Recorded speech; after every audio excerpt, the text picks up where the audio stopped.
Le pire film que vous ayez vu, tiens, au passage. D'ailleurs, 4. J'ai pas vu le 5, mais le 4, c'est le pire film de l'univers depuis que je l'ai vu. Salut les survivants, à chaîne spéciale, format spécial. En effet, vous allez le voir, pour une fois cet épisode de Ton vidéaste en 10 films ne va pas se dérouler sur mon canapé comme d'hab. Car la chaîne de Monsieur Bobine est une chaîne collaborative et dont voici une partie de l'équipe que j'ai eu la chance de recevoir. Ainsi, pour des raisons logistiques, il était plus simple pour nous de réaliser cette vidéo via Skype. On a donc fait au mieux sur la qualité audio et vidéo et on espère surtout que le résultat vous plaira. Sur ce, je vous souhaite un très bon Monsieur Bobine en 10 films. Alors, la première question, ça va être, est-ce que vous pourriez me donner votre premier souvenir cinéma et également votre film d'enfance, celui qui vous a marqué, qui vous a accompagné étant enfant? Alors, le premier souvenir cinéma, c'est peut-être un faux souvenir cinéma, c'est un truc qu'on m'a raconté où je pense que le premier film que j'avais vu, c'était L'Ours de Jean-Jacques Hano, où je devais avoir 3-4 ans, un truc comme ça.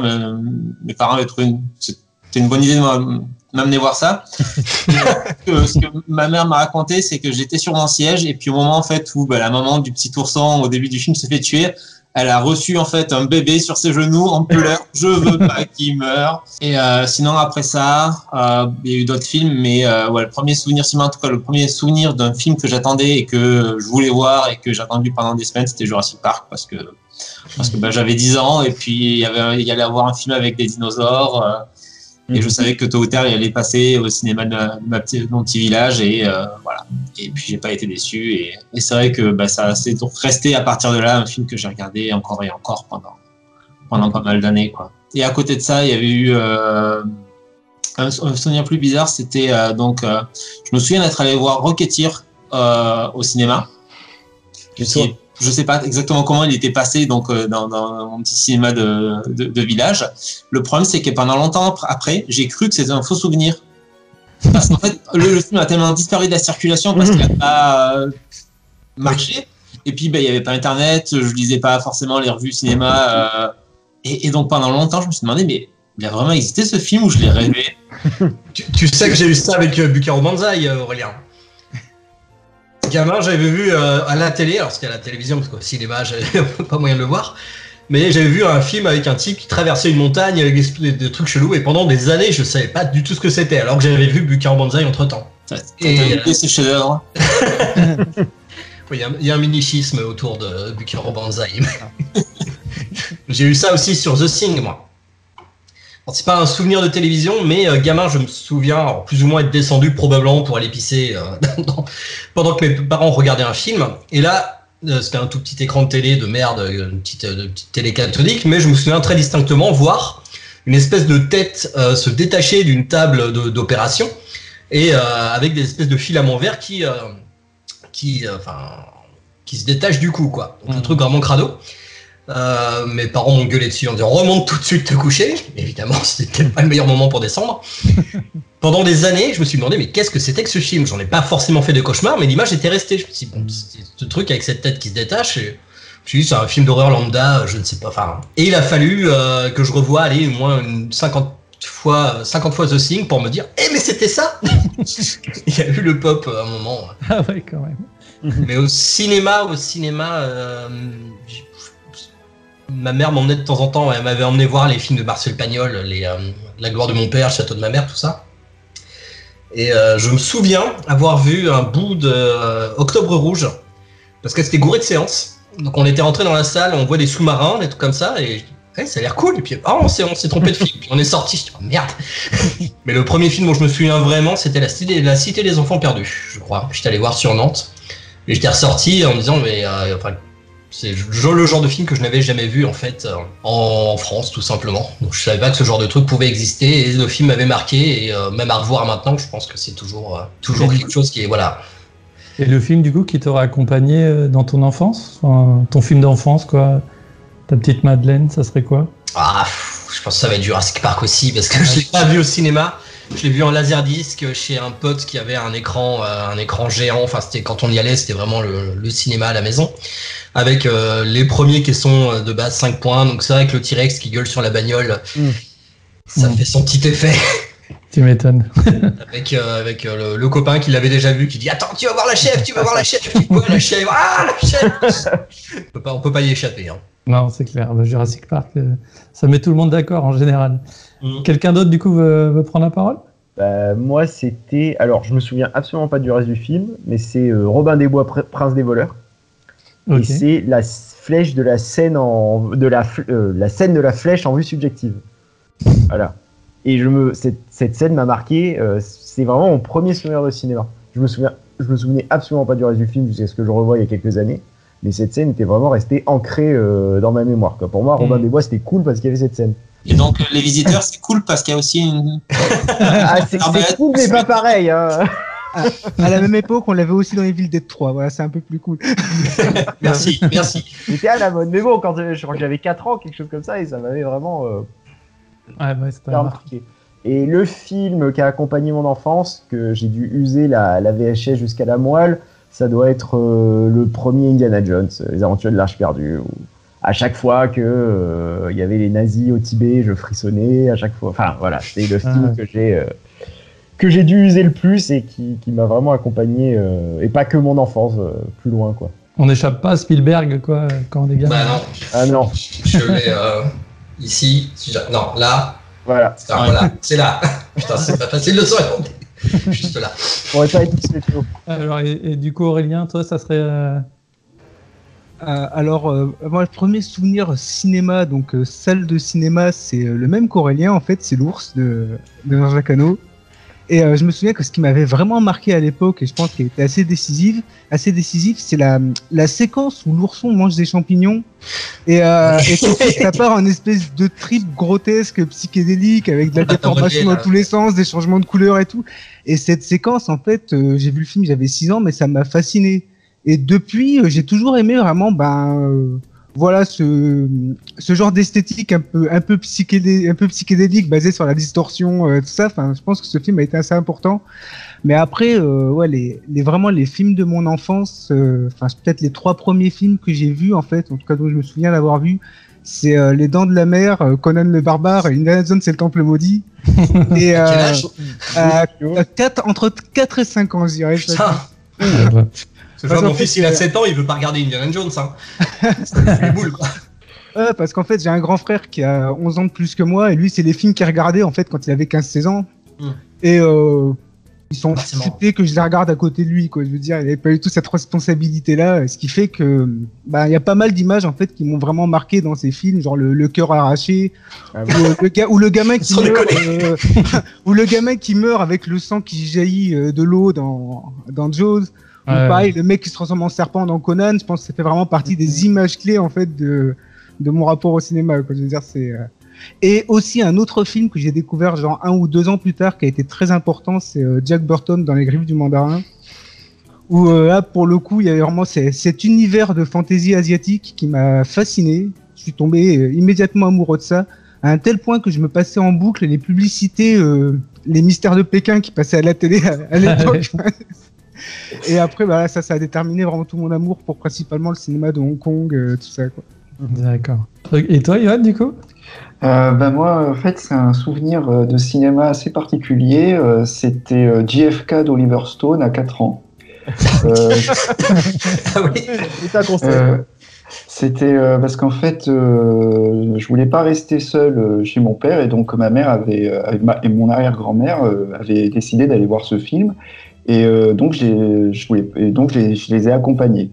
Et pendant de nombreuses années, j'ai eu que 2 images du film qui me sont restées en tête, parce que je pense que j'avais dû dormir pendant la séance.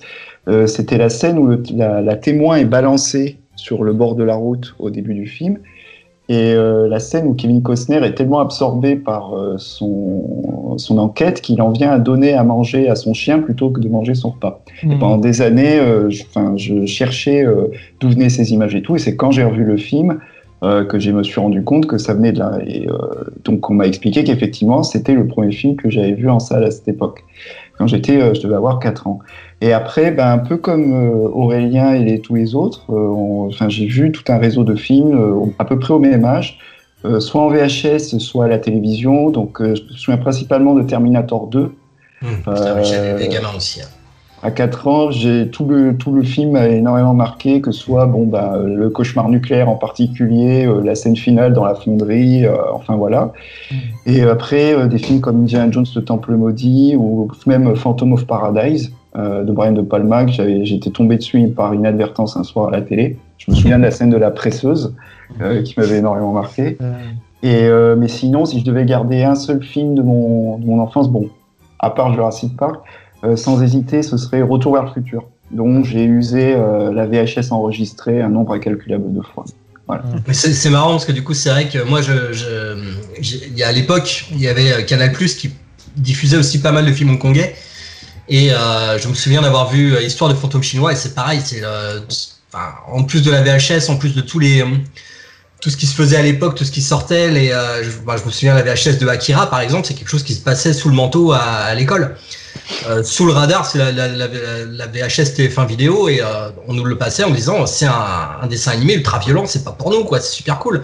Et on matait ça, on comprenait rien, mais en même temps, c'était notre porte d'entrée vers tout un cinéma qui actuellement, il va y avoir un remake d'Akira, enfin, tu vois, c'est devenu mainstream, mais à l'époque, c'était quand même, c'était sous le manteau, quoi. Et l'histoire de fantôme chinois, je me souviens, ça m'avait marqué, quoi. J'avais vu le truc, je me disais, ça vole dans tous les sens, c'est mortel, quoi. Les mecs qui font du kung-fu, je savais même pas ce que c'était.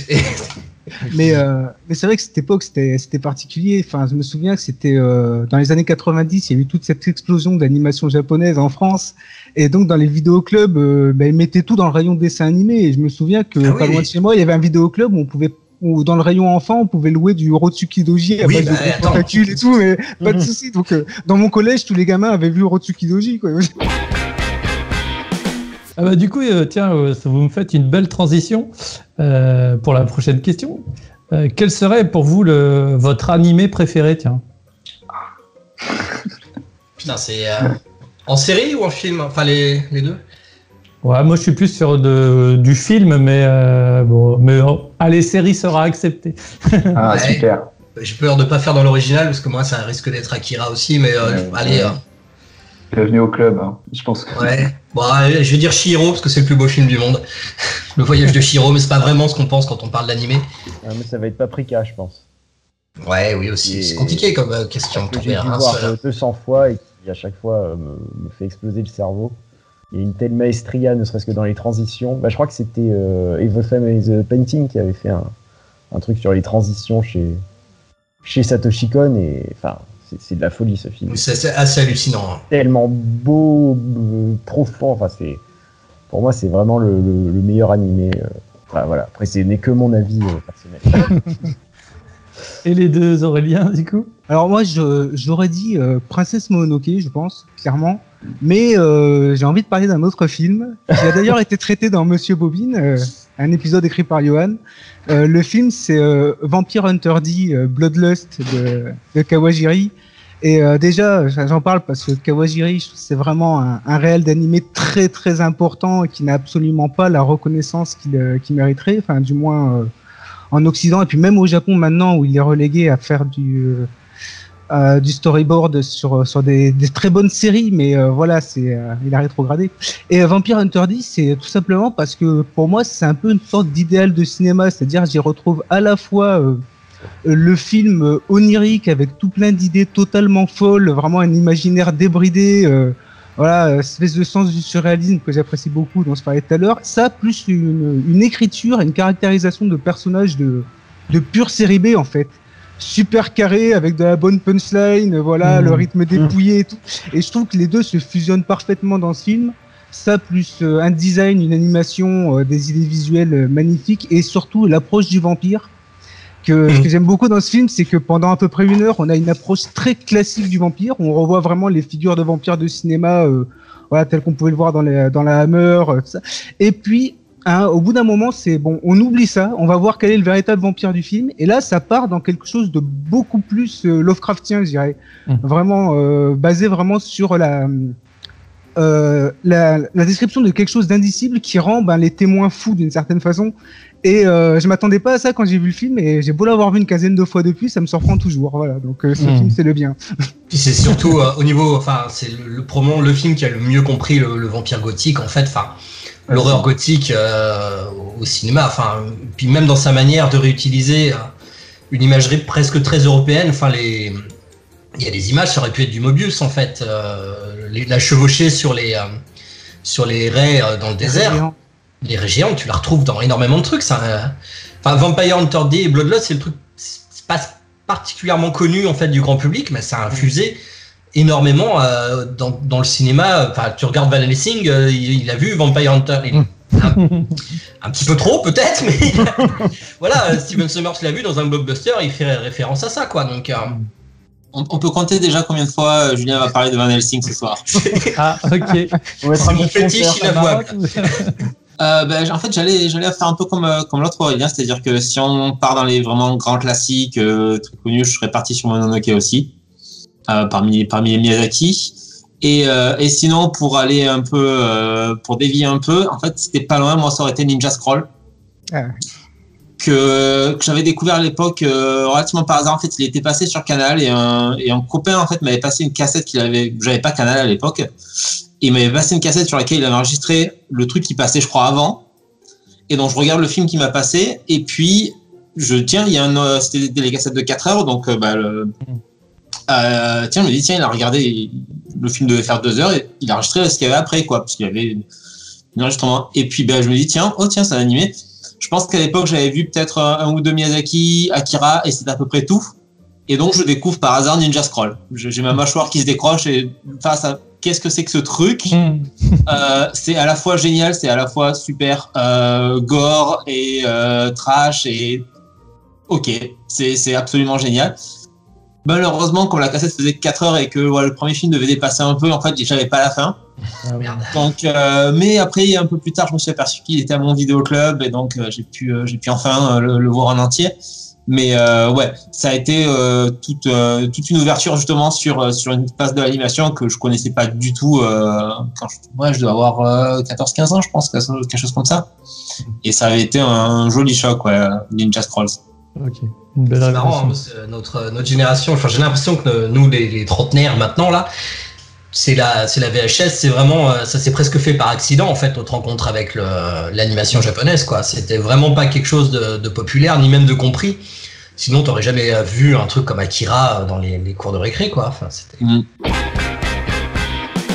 D'ailleurs, ça m'amène à la prochaine question. Est-ce que vous avez un genre fétiche et aussi un réalisateur fétiche, tiens. Moi, un genre fétiche, ça va être mon genre de prédilection, ça va être la science-fiction, je pense. Ouais. Dès qu'il y a un vaisseau dans l'espace, moi, ça y est, j'ai un fétiche pour ça. Un réalisateur de prédilection, c'est compliqué. C'est pareil, je vais botter en touche parce que mon film préféré, ça va être 2001, l'Odyssée de l'espace. C'est le film préféré de beaucoup de monde, peut-être pas toujours pour la même raison que moi, ou même pour des bonnes raisons, je sais pas, mais j'ai l'impression que c'est un film qui n'a pas été compris, par une partie de la critique et du public. Ouais, je trouve aussi, ouais. Je pense qu'on parle beaucoup de 2001 comme d'un film intellectuel, quelque chose de froid, un film qui fait réfléchir, métaphysique, tout ça. Alors, pour moi, ça n'a jamais été métaphysique particulièrement. Enfin, ce que ça raconte, c'est extrêmement simple. Il y a pas grand-chose de plus que ce que tu vois à l'écran. Par contre, la manière dont Kubrick met en scène l'espace, là, pour le coup, ça touche à une forme d'abstraction, à du jamais vu et à quelque chose qui est au contraire pas intellectuel, mais sensoriel. C'est qu'il te montre, il te fait ressentir les dimensions de l'espace dans un film, c'est son but. C'est de te dire, voilà pourquoi tu as des ellipses de malade, voilà pourquoi dans l'espace tout se passe en temps réel et c'est parfois très long, sans bruit et que ça provoque une gêne. C'est qu'en fait, il te dit, à niveau de la perception humaine, voilà comment on peut percevoir l'espace et sa dimension. Et encore, à la fin, il te montre par un vortex que de toute façon, même la compréhension que tu en as, elle est complètement biaisée, elle est complètement limitée par tes propres sens et tu ne peux pas saisir en fait tout ce qui se cache derrière. Et pour moi, c'est un film que j'ai découvert vraiment la première fois. Je l'avais vu 2-3 fois sur un petit écran, en me disant ah oui, vachement bien. Enfin, j'étais étudiant en école de ciné, il fallait voir ce genre de film. C'est tous un peu péteux à cette époque-là. Et en le voyant au cinéma pour la première fois avec un son qui pète, et c'est là je me dis ah oui, en fait si les plans durent aussi longtemps, c'est parce qu'il faut les voir sur un écran gigantesque. et se projeter dans une image qui est d'une beauté. Ouais, alors après, je fais pas forcément de distinction entre ça, Alien, Star Wars. Enfin, il y a pas vraiment de. C'est pareil, je suis pas vraiment de réalisateur fétiche sur la. C'est compliqué. Oui, c'est vrai que c'est compliqué comme question. Non, mais je comprends. Mais oui, non, pour moi, la science-fiction, de toute façon, c'est un genre majeur à peu près. Tu peux faire à peu près tout ce que tu veux avec. C'est un peu comme le blues en musique, quoi. Enfin. En science-fiction, tu peux faire quelque chose de très philosophique, tu peux faire quelque chose de totalement fun et débridé, tu peux faire les deux. Tu peux te permettre de faire comme Star Wars, c'est-à-dire fuck la science et faisons plus de la fiction, c'est-à-dire on va faire péter des trucs dans l'espace.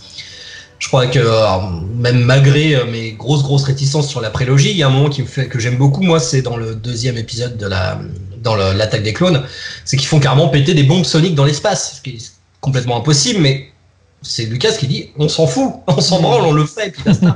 Donc ouais, c'est un genre qui est tellement permissif et tellement lié aussi à une certaine évolution du cinéma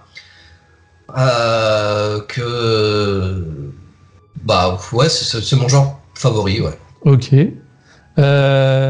Lucas. J'étais juste en train de réfléchir à la question parce que je pense pas avoir vraiment un genre favori. À la limite, peut-être l'animation. Est-ce qu'on peut définir l'animation comme un genre? C'est oui. Vaste question, mais c'est vrai que je pense que c'est le genre sur lequel je suis le plus capable de regarder un peu tout et n'importe quoi. C'est-à-dire que je peux aimer un film qui va être très faible scénaristiquement, mais à partir du moment où l'animation m'en met plein la gueule, moi je peux accrocher en fait assez facilement. Par exemple, là j'ai vu Pro-Mare avant-hier.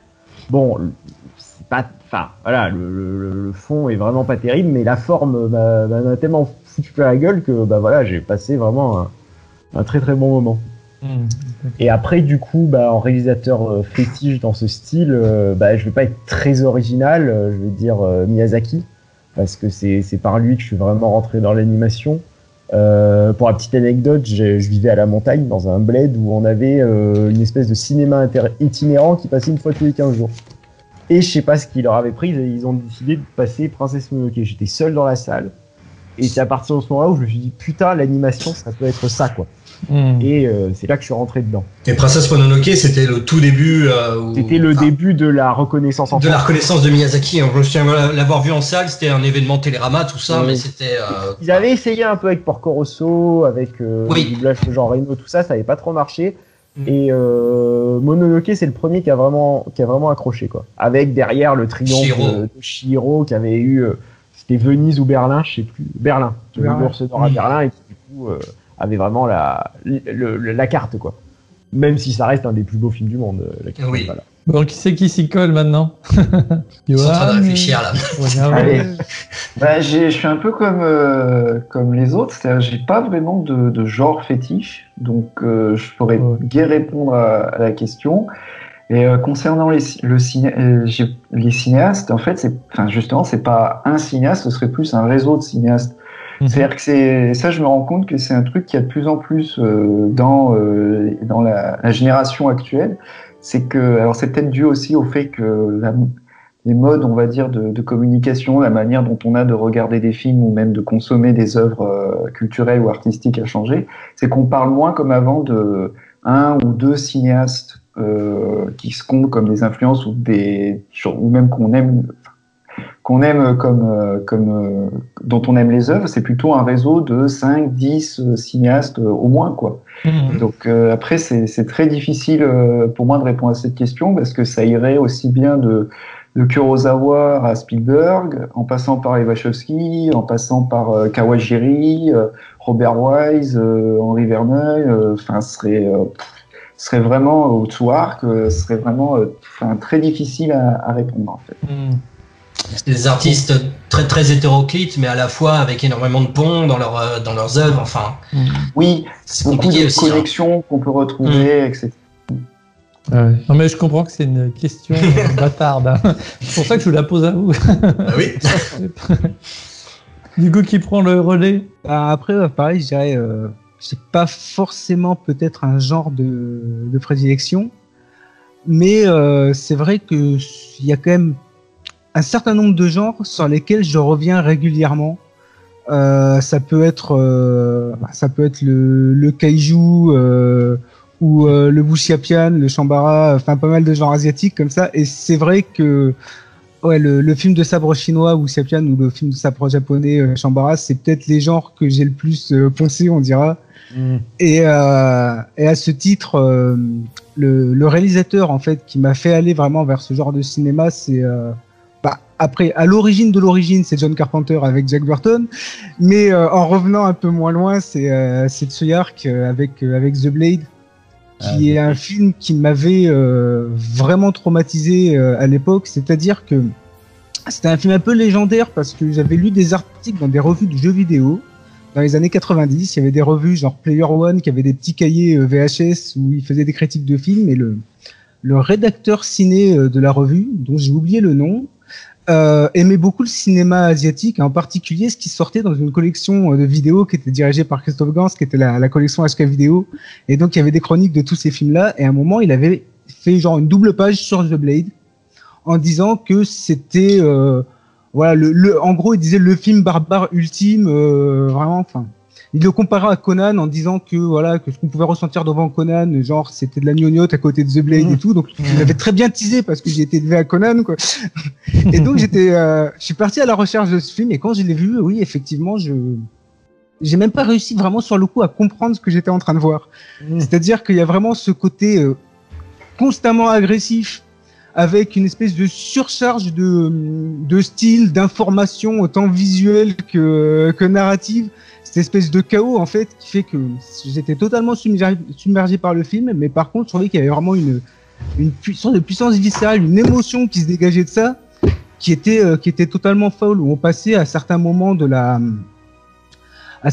c'était vraiment de la pure tension, ou alors d'autres moments on avait juste l'impression de se faire boxer par Tyson pendant 10 minutes, avec des espèces de pauses de contemplation poétique par moment, puis après ça repartait dans la barbarie et tout. Il y avait vraiment quelque chose qui m'avait sidéré dans ce film.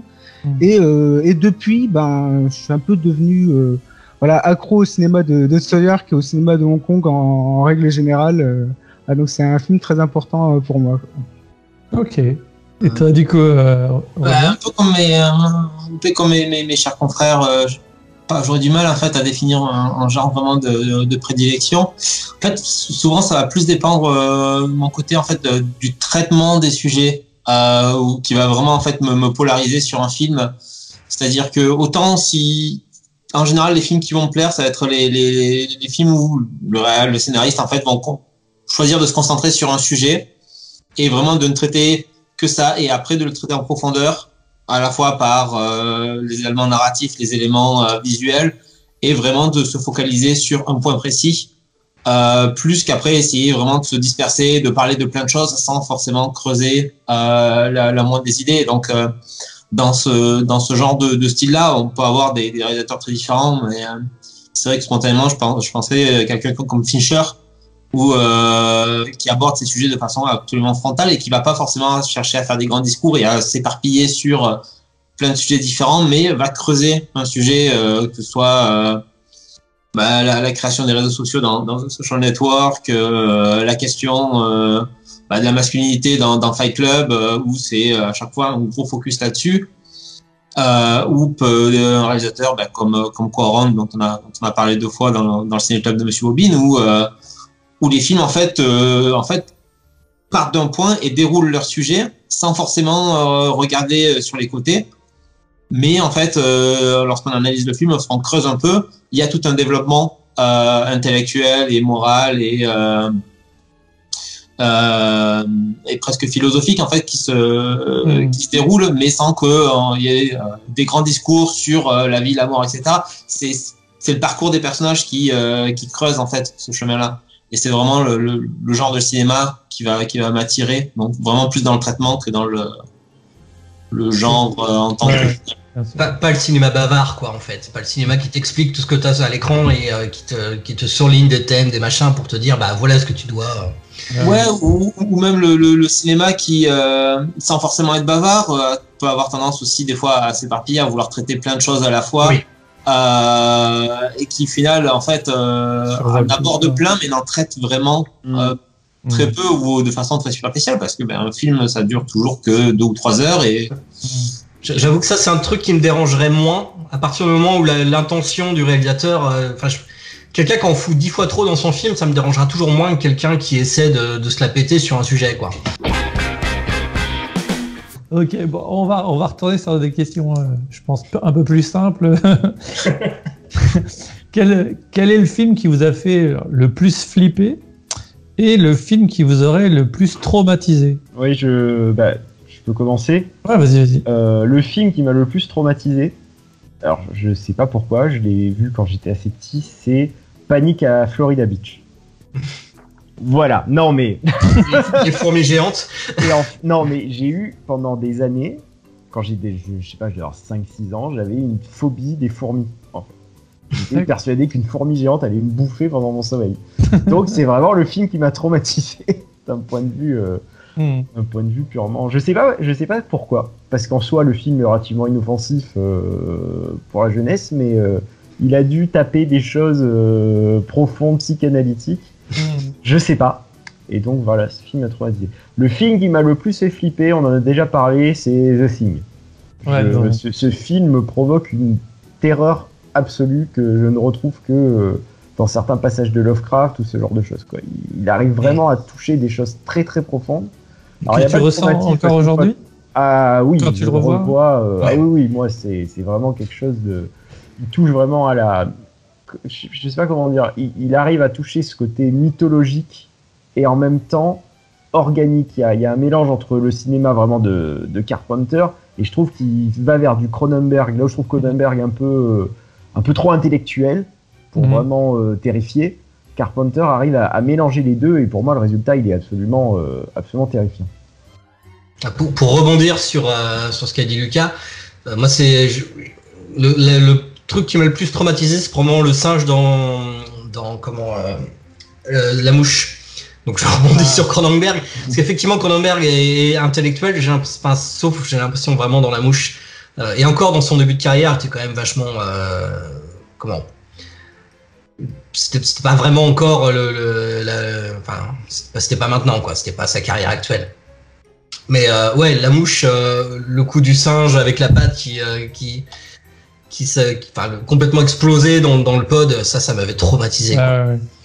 Donc, et encore, j'avais vu que ce plan-là, après j'avais vu la fin, donc forcément, avec la mouche qui fout le flingue sur la tête, et putain. Où il y avait toute la notion, ce qui est vraiment, c'est quelque chose où on s'est rendu compte maintenant que je suis adulte et que j'ai des gamins. Enfin, un enfant qui voit des films maintenant que je peux faire découvrir, et qui me sert de cobaye pour voir d'où viennent les terreurs enfantines du cinéma. C'est qu'en fait, c'est pas les monstres méchants qui font peur, c'est vraiment les monstres ambigus. C'est que dans la Mouche, le personnage est un monstre, mais il en est conscient et il en souffre, en fait. Il y a cette idée d'un personnage torturé qui pas forcément, quand tu vois des monstres, ils sont méchants. Aussi horribles soient-ils, ils sont méchants. Moi, mon gamin, quand il voit le Seigneur des Anneaux, mais on en a discuté avec Cyril aussi, dont le fils a vu aussi le Seigneur des Anneaux, il est fan absolu. Et les gamins adorent, hein, ça c'est vrai, mais ce qui leur fait flipper, c'est pas Arachnéa, par exemple. C'est pas les orques, c'est Gollum. Parce que Gollum, il est dans sa monstruosité, quoi, c'est ça. En fait. Gollum, il est rigolo, il est pathétique, il est gentil, il est méchant, il est plein de choses. Et pour un gamin, un personnage comme ça, dont tu peux t'identifier, qui va te faire rire et qui va te terroriser 2 secondes après, qui a des sautes d'humeur, qui se parle à lui-même, c'est quelque chose qui leur fait peur, c'est l'ambiguïté qui fait peur. The Thing, c'est pareil, hein, évidemment, ça m'a terrorisé, et comme le dit Lucas, c'est le film qui a probablement le plus touché l'horreur Lovecraftienne, cette espèce de monstre des abysses, les shoggoths, quoi, parce que c'est quasiment un shoggoth, hein, la créature de The Thing qui est protéiforme, une espèce de... Tu peux pas vraiment la saisir non plus, tu sais pas ce qu'elle pense, alors qu'elle imite parfaitement l'être humain. Mais ouais, je pense que dans La Mouche de Cronenberg, il touche à quelque chose d'extrêmement cruel, sadique et injuste, qui fait que le gamin, le coup du singe, ça m'avait vraiment traumatisé, parce que le petit singe, il est tout mimi, et puis après c'est de la bouillie, il est encore en vie quand ça fait appel à tellement de choses que bon.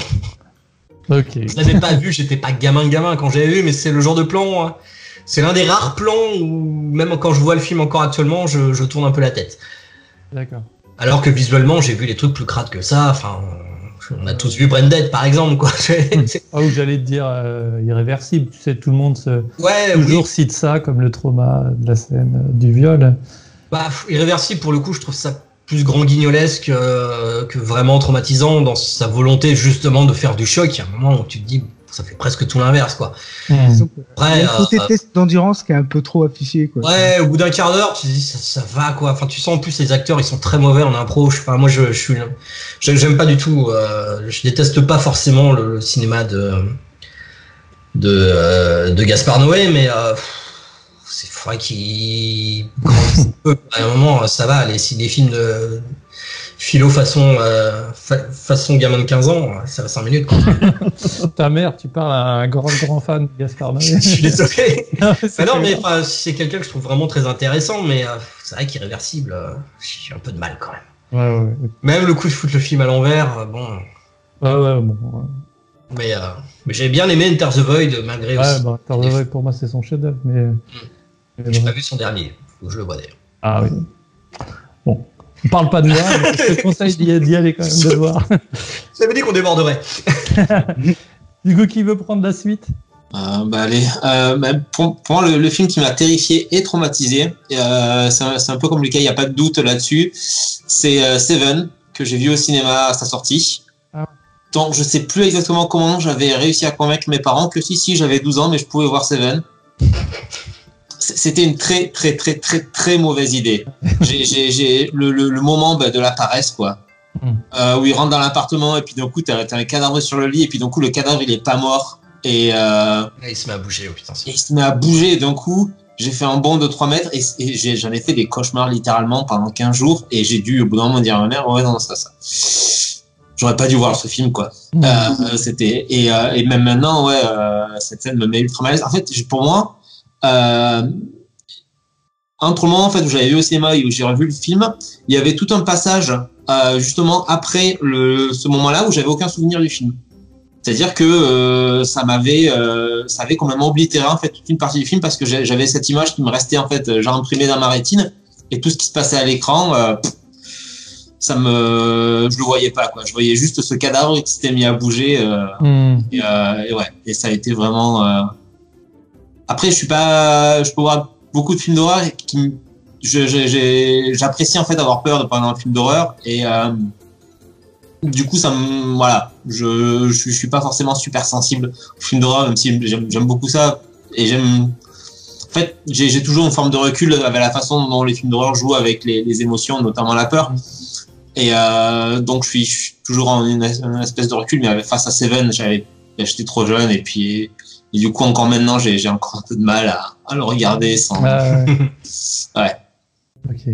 Parce que justement, tout à l'heure, je posais cette question vis-à-vis de The Thing, parce que je sais que moi, personnellement, depuis mon grand âge, j'ai passé l'adolescence, j'arrive plus à voir. Plus aucun film ne me fait peur, en fait. C'est pour ça que ça m'intéresse de voir qu'encore aujourd'hui, même avec le recul, on arrive encore à avoir peur d'une œuvre. C'est pas forcément des films qui font. Moi, The Thing, c'est pas que ça me fait peur, surtout que je le connais par cœur, mais ça fout toujours le malaise. Et je pense que c'est là vraiment parce que faire peur, c'est pas forcément. Là, j'ai vu, je suis allé voir la suite de ça, qui est une merde, enfin absolue. Et c'est juste que le film, mais c'est pas qu'il essaie de te faire peur, c'est que il utilise des jumpscares toutes les 5 minutes. Il y a un moment, t'es obligé de sursauter. Donc c'est comme si t'avais un mec derrière avec des cymbales qui te pétait les oreilles. Bah, oui, tu sursautes, oui, t'as peur. Par contre, le film ne provoque aucun malaise à aucun moment. C'est un grand 8 avec un clown qui passe son temps à hurler dans tous les sens. Le moindre truc qui tombe sur le sol, ça fait en Dolby Surround. C'est épuisant, ça n'installe absolument aucune ambiance, alors que le tout premier, aussi faillible, aussi imparfait soit-il, le premier arrivait au moins à installer une ambiance du fait qu'il y avait des gamins, que l'alchimie entre les acteurs était bonne. Tu vois, ça tient pas forcément au fait de faire peur, mais ça tient finalement à une manière de raconter une histoire et mais bon, après le matériau de base est beaucoup plus le livre aussi est extrêmement flippant. Enfin, c'est pas qu'il est flippant, mais c'est pareil, c'est le livre de Stephen King, on en parle encore aujourd'hui parce qu'il fout un malaise surtout. Ça, c'est un monstre qui jouit en fait de la terreur des gamins. Tu peux pas avoir plus monstrueux que ça quelque part. Donc, effectivement, quand t'as des gamins qui sont confrontés à ça et dont le récit est à la première personne, bah, viscéralement, ça te fout mal au bide. Bon, ça passe complètement à la trappe dans le film parce que bah, il faut faire un blockbuster et il faut que ça cartonne, quoi. Donc forcément. Donc je sais pas si actuellement il y a de la place pour ce genre de film, pour les films qui vont pas forcément te faire hurler de peur, mais qui vont te foutre le malaise en fait, qui vont t'emmener dans des zones morales que t'avais pas forcément envie d'aller. Un peu comme It Follows, non? Que l'un des derniers à avoir fait. Un petit peu, ouais. Qui a procuré un peu ce genre de choses, oui, quoi. J'aurais Non plus dit un film qui est sorti en salle, mais dans une sortie unique, c'est Creepy de Kiyoshi Kurosawa, qui est l'un des rares films de ces dernières, je trouve, que de cette décennie, qui parvient à mettre mal à l'aise avec et qui te pose des questions justement sur ton rapport à la morale, sur ce qu'on pourrait avoir justement dans les films de Carpenter, sur ce qu'on appelle la contamination du mal, c'est-à-dire comment il envahit des zones de ton quotidien, etc. Et avec 3 fois rien en fait.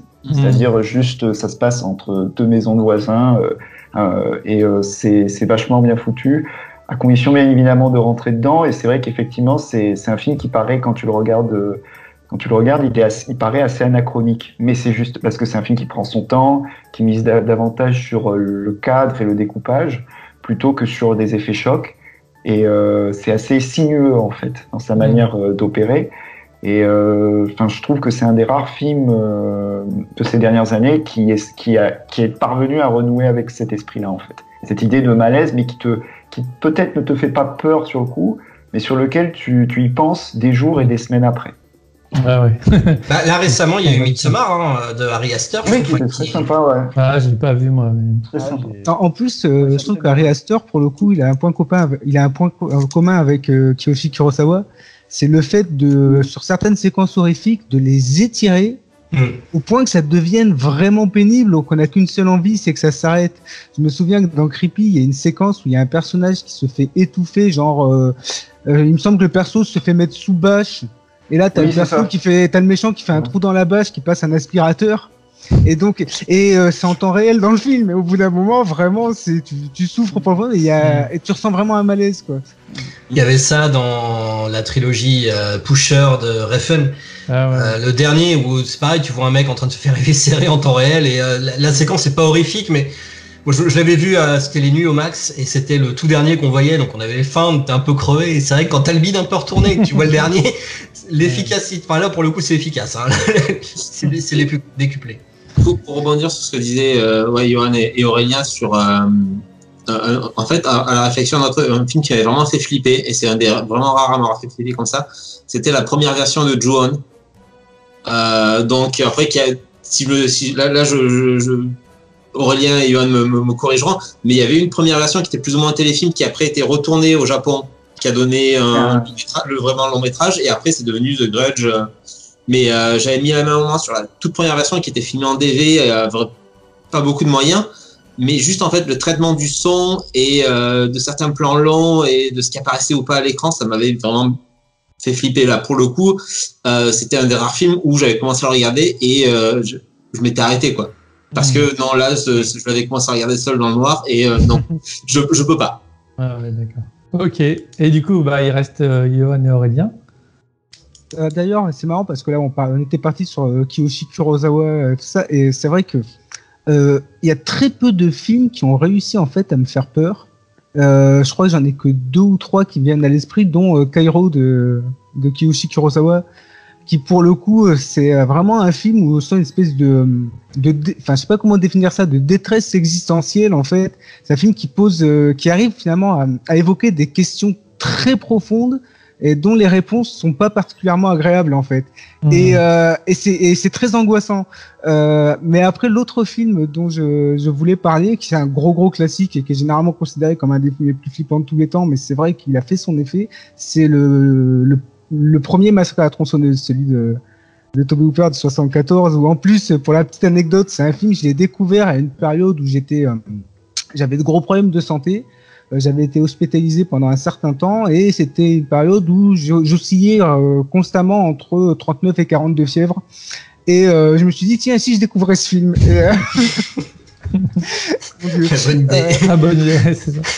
C'est vrai qu'il y a vraiment une lourdeur dans l'atmosphère. Il y a quelque chose de très sensoriel. C'est vraiment le film où l'odeur de putréfaction.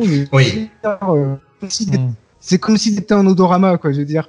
Donc il y a cette atmosphère très lourde et surtout, ce qui m'avait achevé, c'était les 15-20 dernières minutes du film avec ce repas de famille complètement hystérique, complètement hystérique, et avec surtout ce passage où il y a le grand-père de la famille on a l'impression qu'il est en décomposition. Enfin, on le voit, on se dit, il est pas vivant, ce type. Et pourtant, si, il a encore envie, il essaye de taper la meuf à coups de marteau, il y a toujours le marteau qui tombe, les autres qui remettent le marteau.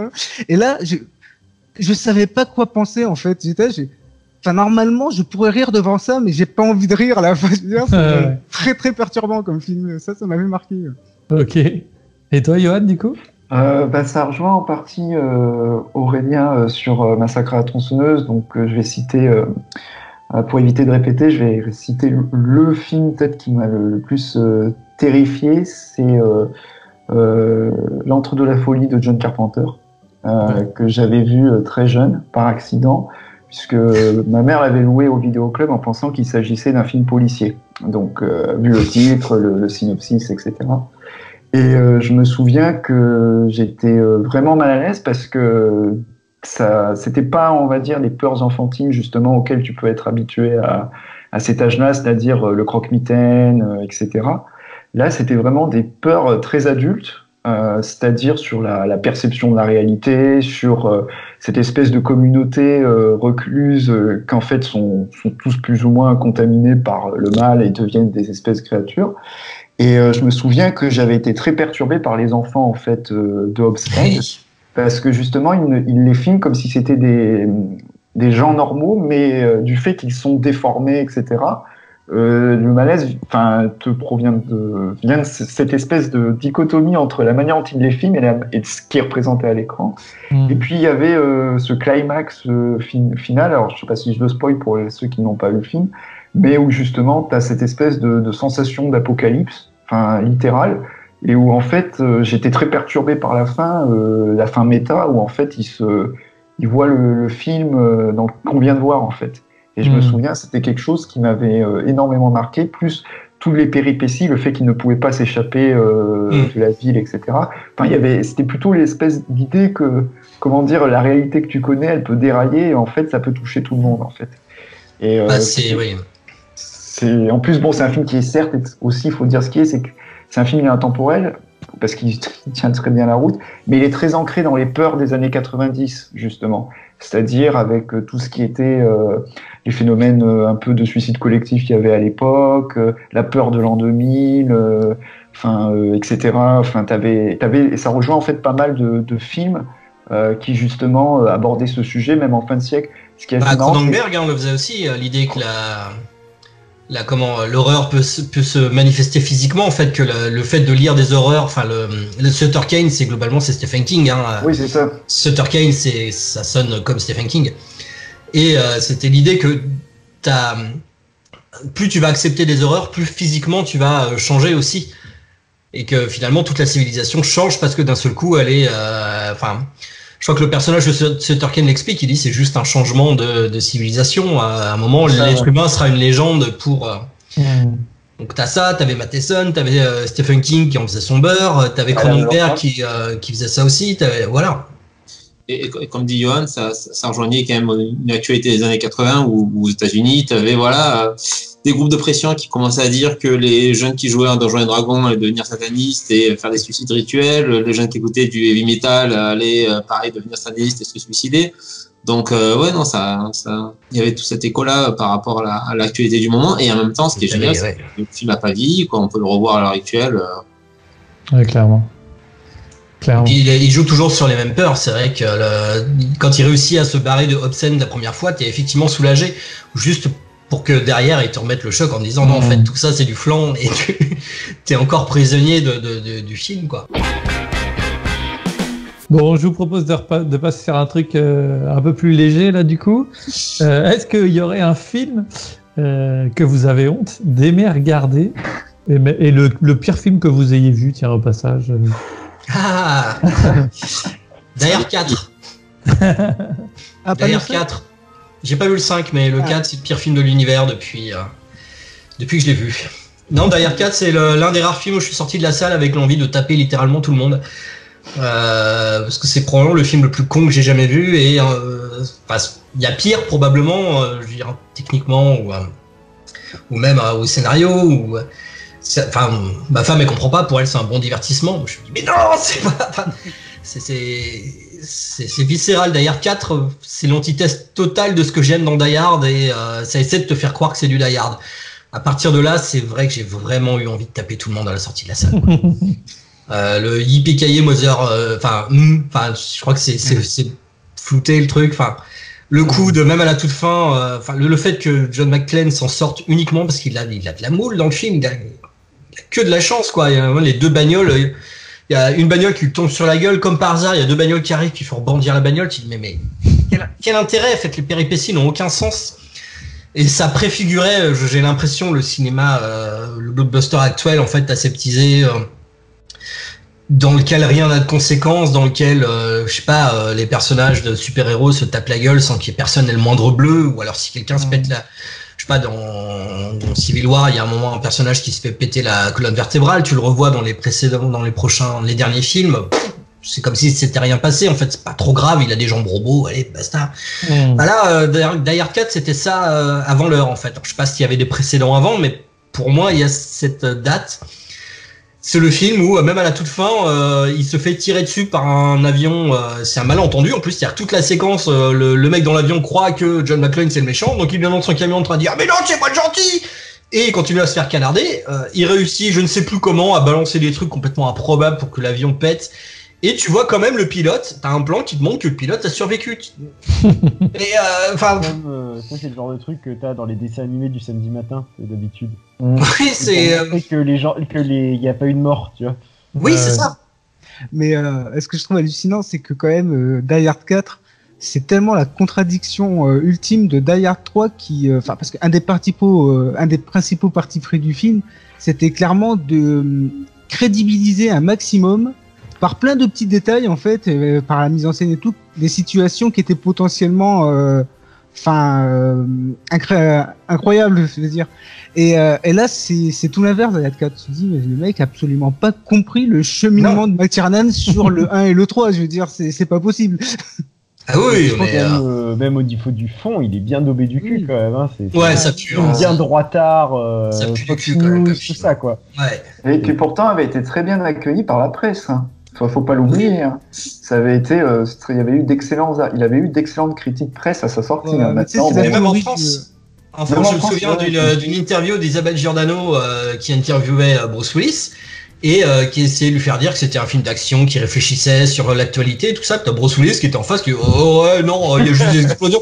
Le mec est en train de faire l'anti-promo de son film en disant ouais non en fait c'est juste un truc qui pète partout, allez pas chercher.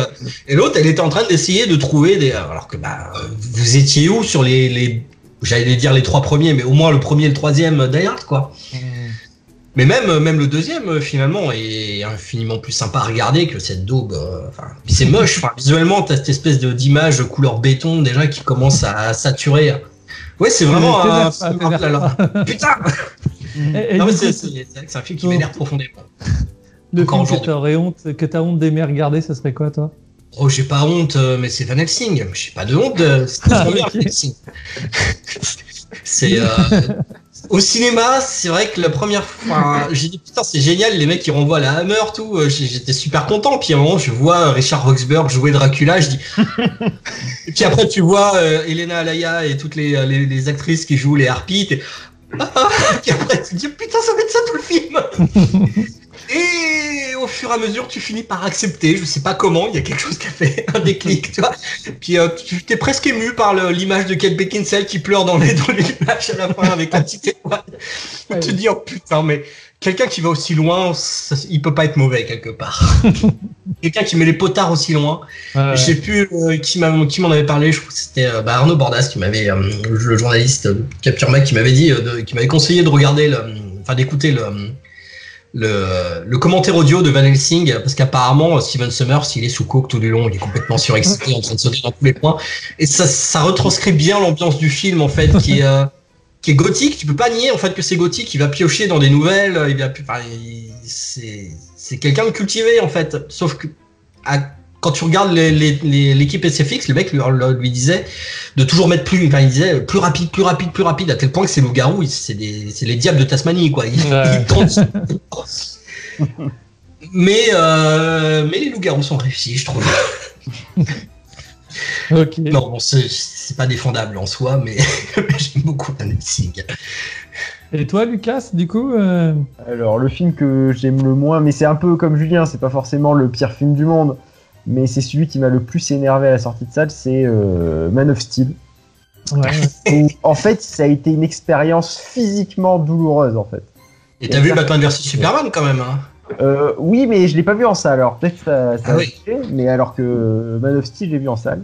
Et pendant toute la dernière partie du film, c'est-à-dire à partir du moment où ils commencent à se battre, ça devient physiquement douloureux. Entre les images qui ne sont qu'une répétition de gens qui s'envoient, qui se font foncer les uns les autres dans des immeubles, et la musique qui Oh putain, quelle horreur! Voilà, qui est une espèce de bouillie à base de brume. Ça a été physiquement douloureux. Je pense que c'est le film dont je suis sorti le plus énervé. Voilà, j'avais envie de frapper des gens. Enfin, des gens responsables. On est des gens violents en fait. Ouais, c'est ce que j'étais en train de me dire. Faut pas faire la sortie de salle à côté de vous. Non, mais ça m'arrive pas ça d'habitude. Et après un Ouais, un film que t'aurais honte. Je sais pas, j'assume mes goûts peut-être, mais là, ça au débeauté, je vois pas trop. Je pourrais dire Van Helsing aussi parce que j'ai beaucoup d'achats. Personnellement, j'ai un fétiche pour les blockbusters, les blockbusters nanardesques. Hein. Moi, je suis allé voir Aquaman. Aquaman, oui, Aquaman, pour moi, c'est le revival de Steven Sommers. Hein, c'est du Van Helsing. Steven, reviens, maintenant, ça y est, ton créneau est là, les gens aiment ce que tu fais.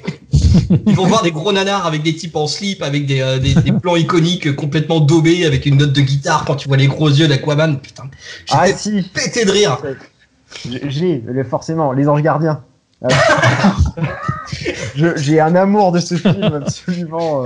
Ah oui, ça c'est dur quand même. Absolument honteux, mais moi personnellement, les CGI sur la gueule de Depardieu et tout le début qui est une espèce de faux film hongkongais, de rip-off de John Woo, c'est tellement improbable que je ne peux être que fan. Au bout de 2 heures de film, le mec se dit oh merde, il y a des anges gardiens dans mon truc, faut peut-être. Je vais rester dans la continuité de Lucas sur le film que j'ai.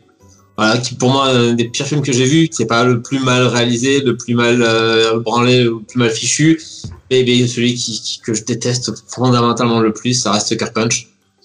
Okay. Parce que justement là, on tombe dans le traitement en fait de la pop culture comme je le déteste, c'est-à-dire où on te balance des références qui n'ont qu'un sens entraîne en fait, qui ne sont pas développées, qui tombent. Ok, alors on va faire une séquence où on sera dans une espèce de simili-tranchée de Première Guerre mondiale et il y aura des Allemands qui vont ressembler aux méchants de Jinro. Pourquoi ? Parce que. Ah, d'accord. Et après, on aura une espèce de séquence steampunk fantasy avec un dragon et des orques recyclés du Seigneur des Anneaux. Pourquoi ? Parce que. Et puis après, une séquence dans un train avec des espèces mais si, le dragon est symbole du briquet. Oui, non, mais. C'est tout développé. La question en fait de la récupération de toute une iconographie qui sert à rien. Enfin, alors typiquement la séquence dans le train où les androïdes en fait ressemblent à ceux de iRobot avec Will Smith qui était sorti quelques années avant et où tu te dis est-ce qu'il y a un rapport avec iRobot, avec Asimov, etc. Non, c'est juste que le design était cool donc on l'a mis, on l'a récupéré. Et le film enchaîne ça et voilà, et c'est vaguement d'avoir plus ou moins on croit parfois déceler une espèce de propos vaguement féministe sur c'est pas bien quand même, faut pas traiter les femmes n'importe comment. Et puis il y a la réalisation qui fait des gros plans sur les fesses de ces actrices et peut-être enfin voilà, je suis sorti vraiment de la scène en me disant la morale c'est quand même que la lobotomie c'est pas si mal. Ouais, mais Ça fout quand même un malaise à la fin, ouais, où tu te dis. Ouais. Et puis voilà, c'est le film où je suis sorti d'accord. Théoriquement, en fait, c'était genre le film, en fait, qui essayait tellement de me faire plaisir en tant que, pas dire fan de pop culture, et qui en même temps, pour me faire plaisir, en fait, me balancer, en fait, et me vomissait dessus, en fait. Non, mais c'est ce que t'aimes, ça. Tu vois, c'est ce que t'aimes. Il n'y a pas que ça, c'est intellectuel. C'est un film qui essaie d'être intellectuel. Il y a des raisons pour lesquelles j'aime les choses que j'aime. Et je veux pas, c'est pas juste des hochets, en fait, ce que j'aime. Il y a des raisons, il y a des idées, il y a des images derrière. C'est ce que dit Johan, c'est que c'est un film qui essaie malgré tout d'avoir un propos intellectuel et qui redigère une partie de la pop culture. C'est la part d'un mec de la part d'un mec qui n'a strictement rien compris à la pop culture. Snyder, lui, la pop culture, c'est pas son truc.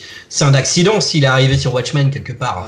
Enfin, on va pas refaire le film, hein, le podcast, mais on en avait fait un podcast de 3 heures là-dessus.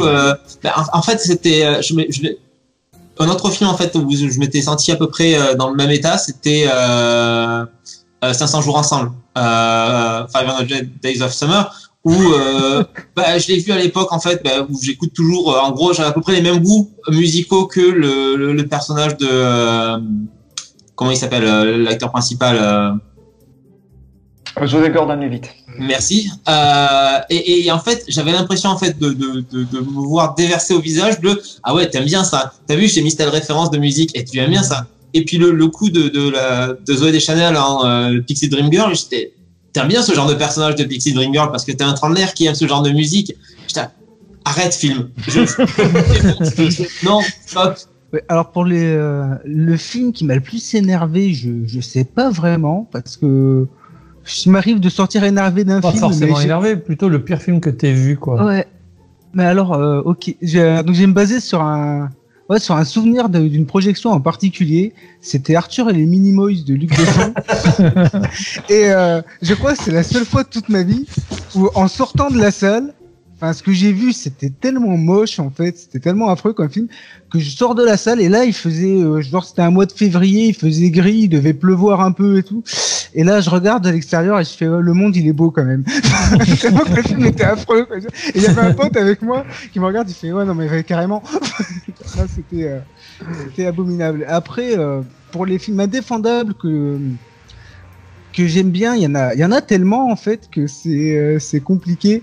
Parce que énormément de gros bis italiens, trucs comme ça qui des fois sont considérés comme des nanars, mais que j'arrive à regarder, mais comme si c'était un vrai bon film. Je pense par exemple à Star Crash, donc le Star Crash de Luigi Cozzi, qui est espèce de sous Star Wars, même si le projet avait été préparé en amont, qui est sorti en 79 ou 80 en Italie avec David Hasselhoff en Jedi qui se bat avec un sabre laser et c'est un film qui malgré son côté totalement fauché, son scénario qui a genre une incohérence par minute, je trouve qu'il y a vraiment il y a beaucoup de charme dans ce film, c'est-à-dire que il y a ce côté fait maison avec ces animations, ces monstres en stop motion, en fait, on voit que Luigi Cozzi, limite, on se demande s'il faisait pas ses stop motion dans son garage.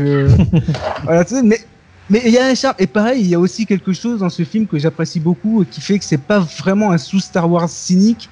C'est qu'on voit que ça a été fait par un vrai amoureux de pop culture.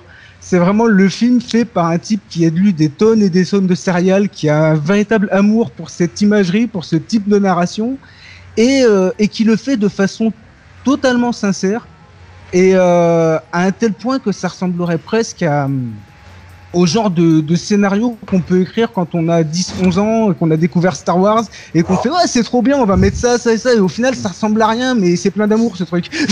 Voilà, donc j'aime bien ce film. Ok. Ça me fait un peu penser au film de Stuart Gordon, Space Trucker. Ou Robojocks par exemple, qui pareil, c'est joué avec les pieds et tout, mais en même temps il y a des robots en stop motion, ils sont super cool quoi. Donc, mais Space Truckers, j'ai vu ça récemment de Stuart Gordon et c'est absolument génial. C'est-à-dire que Space Truckers, c'est quand même un film dans lequel il y a Charles Dance qui joue une sorte de Docteur Mengele de l'espace et qui se fait abattre par le commanditaire de l'arme qu'il crée. Et en fait, non, il est pas totalement mort. Il revient sous la forme d'une espèce de cyborg, mais totalement dégueulasse. En fait, il est répugnant. Et mais sauf que c'est un cyborg capitaine pirate du navire d'Albator, en fait. Et qui utilise son pénis comme une tronçonneuse en tirant sur une corde comme ça. Ce film, c'est n'importe quoi, ça, c'est génial. Les effets spéciaux sont plutôt cool. Moi, j'aime bien ces genres de trucs. Oui, en plus, il est pas mal fait. Visuellement, c'est beau, hein. Enfin. Mis à part les images de synthèse, c'est-à-dire il y a des images de synthèse de 96 sur un film à petit budget, c'est pas forcément ce qu'on retient, mais après par contre tout ce qui est les designs des créatures, même les maquettes, tout c'est pas mal, ouais, c'est vrai. Bah je vais essayer de faire très rapide. Le film qui m'a le plus énervé, c'est un combo littéralement. Mais je pense que c'est un peu pour les mêmes raisons que Aurélien a dit sur qu'Aurélien l'a dit sur Sucker Punch et tout, mais c'est pour d'autres raisons. C'est le The Amazing Spider-Man de Mark Webb. C'est le Alice au Pays des Merveilles de Tim Burton. Et le troisième, c'est là que j'ai vu il y a pas longtemps, qui m'a vraiment donné envie d'arrêter. De casser la salle de cinéma, c'est le c'est le Godzilla King of Monsters. Ah putain, oui, c'est vrai que celui-ci, j'avais complètement oublié. Et je mets les trois dans le même sac pour une raison très simple, c'est-à-dire que pour moi, j'avais vraiment l'impression de voir quelque chose qui me crachait à la gueule, de mythes ou de choses qui m'avaient marqué, pour lesquelles j'avais énormément d'affection. C'est-à-dire que le The Amazing Spider-Man, à partir du moment où tu fais du protagoniste un mec qui avait soi-disant de parents qui ont conçu l'expérience de l'araignée, que le mec vit désormais dans les beaux quartiers, etc., que c'est plus le prolo du Queens, etc. Pour moi, ça détruisait tous les fondements à la fois du film de Sam Raimi et à la fois la création de Stan Lee et de Steve Ditko. C'est-à-dire que le sens du personnage n'était absolument plus le même et c'était pour moi c'était immonde. En plus le mec le mec était présenté soi-disant comme un mec très attentionné, alors qu'en fait, si tu regardes bien, le mec c'est un vrai stalker et tout. Ils font même des blagues dessus avec Martin Sheen. Voilà. Pour Alice au Pays des Merveilles, c'était parce que la fin, je l'ai détestée. La fin ultra cynique en mode l'imaginaire, je l'envoie à la poubelle et je deviens une corporate qui va aller faire du business en Chine. Je détestais ça littéralement. Et la troisième, Godzilla, c'est le coup la scène qui m'a fait dire que le film n'était pas juste nul, mais où je suis sorti en colère. C'est la scène où c'est ce qu'ils font de l'Oxygen Destroyer, qui était l'élément central du film de Ishiro Honda, donc avec toute l'allégorie nucléaire, sur justement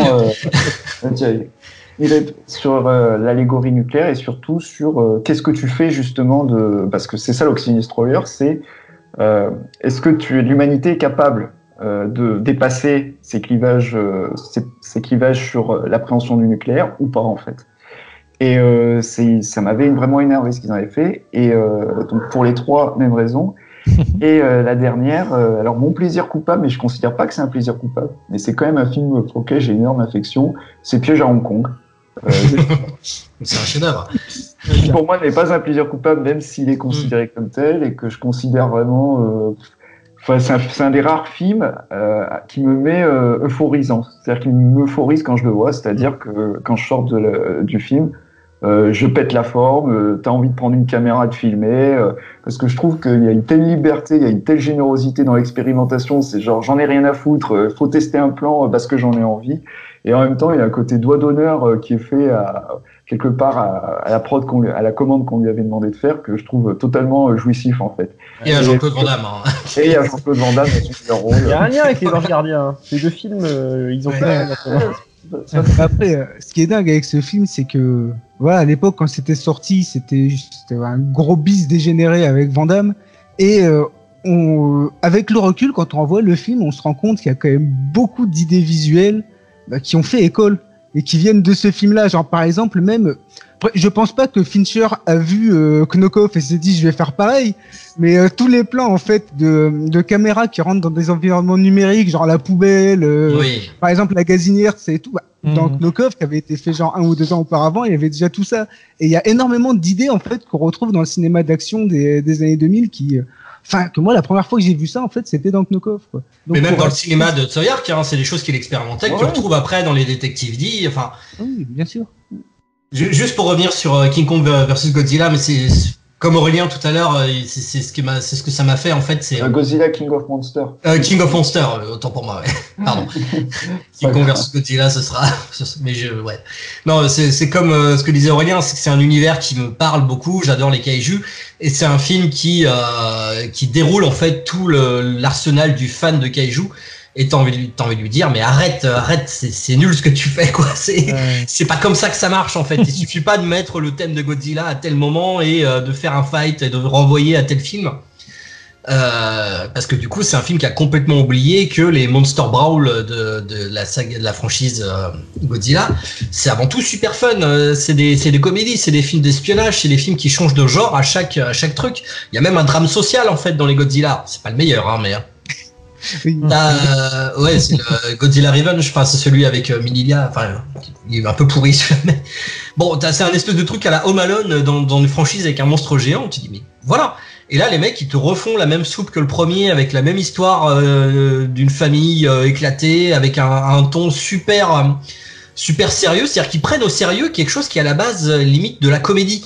Là, c'est un quasi remake de Godzilla versus Megalon et globalement, c'est je sais pas, c'est comme si on faisait un film ultra sérieux sur les biomanes, quoi. Il y a un moment, ça peut pas vraiment marcher.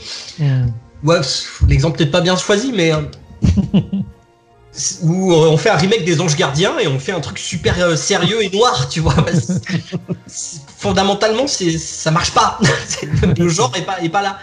Et moi j'aurais bien le voir un Godzilla fun, quoi, mais pas cette espèce de machin en poulet qui se prend au sérieux, qui filme avec le cul, qui est moche.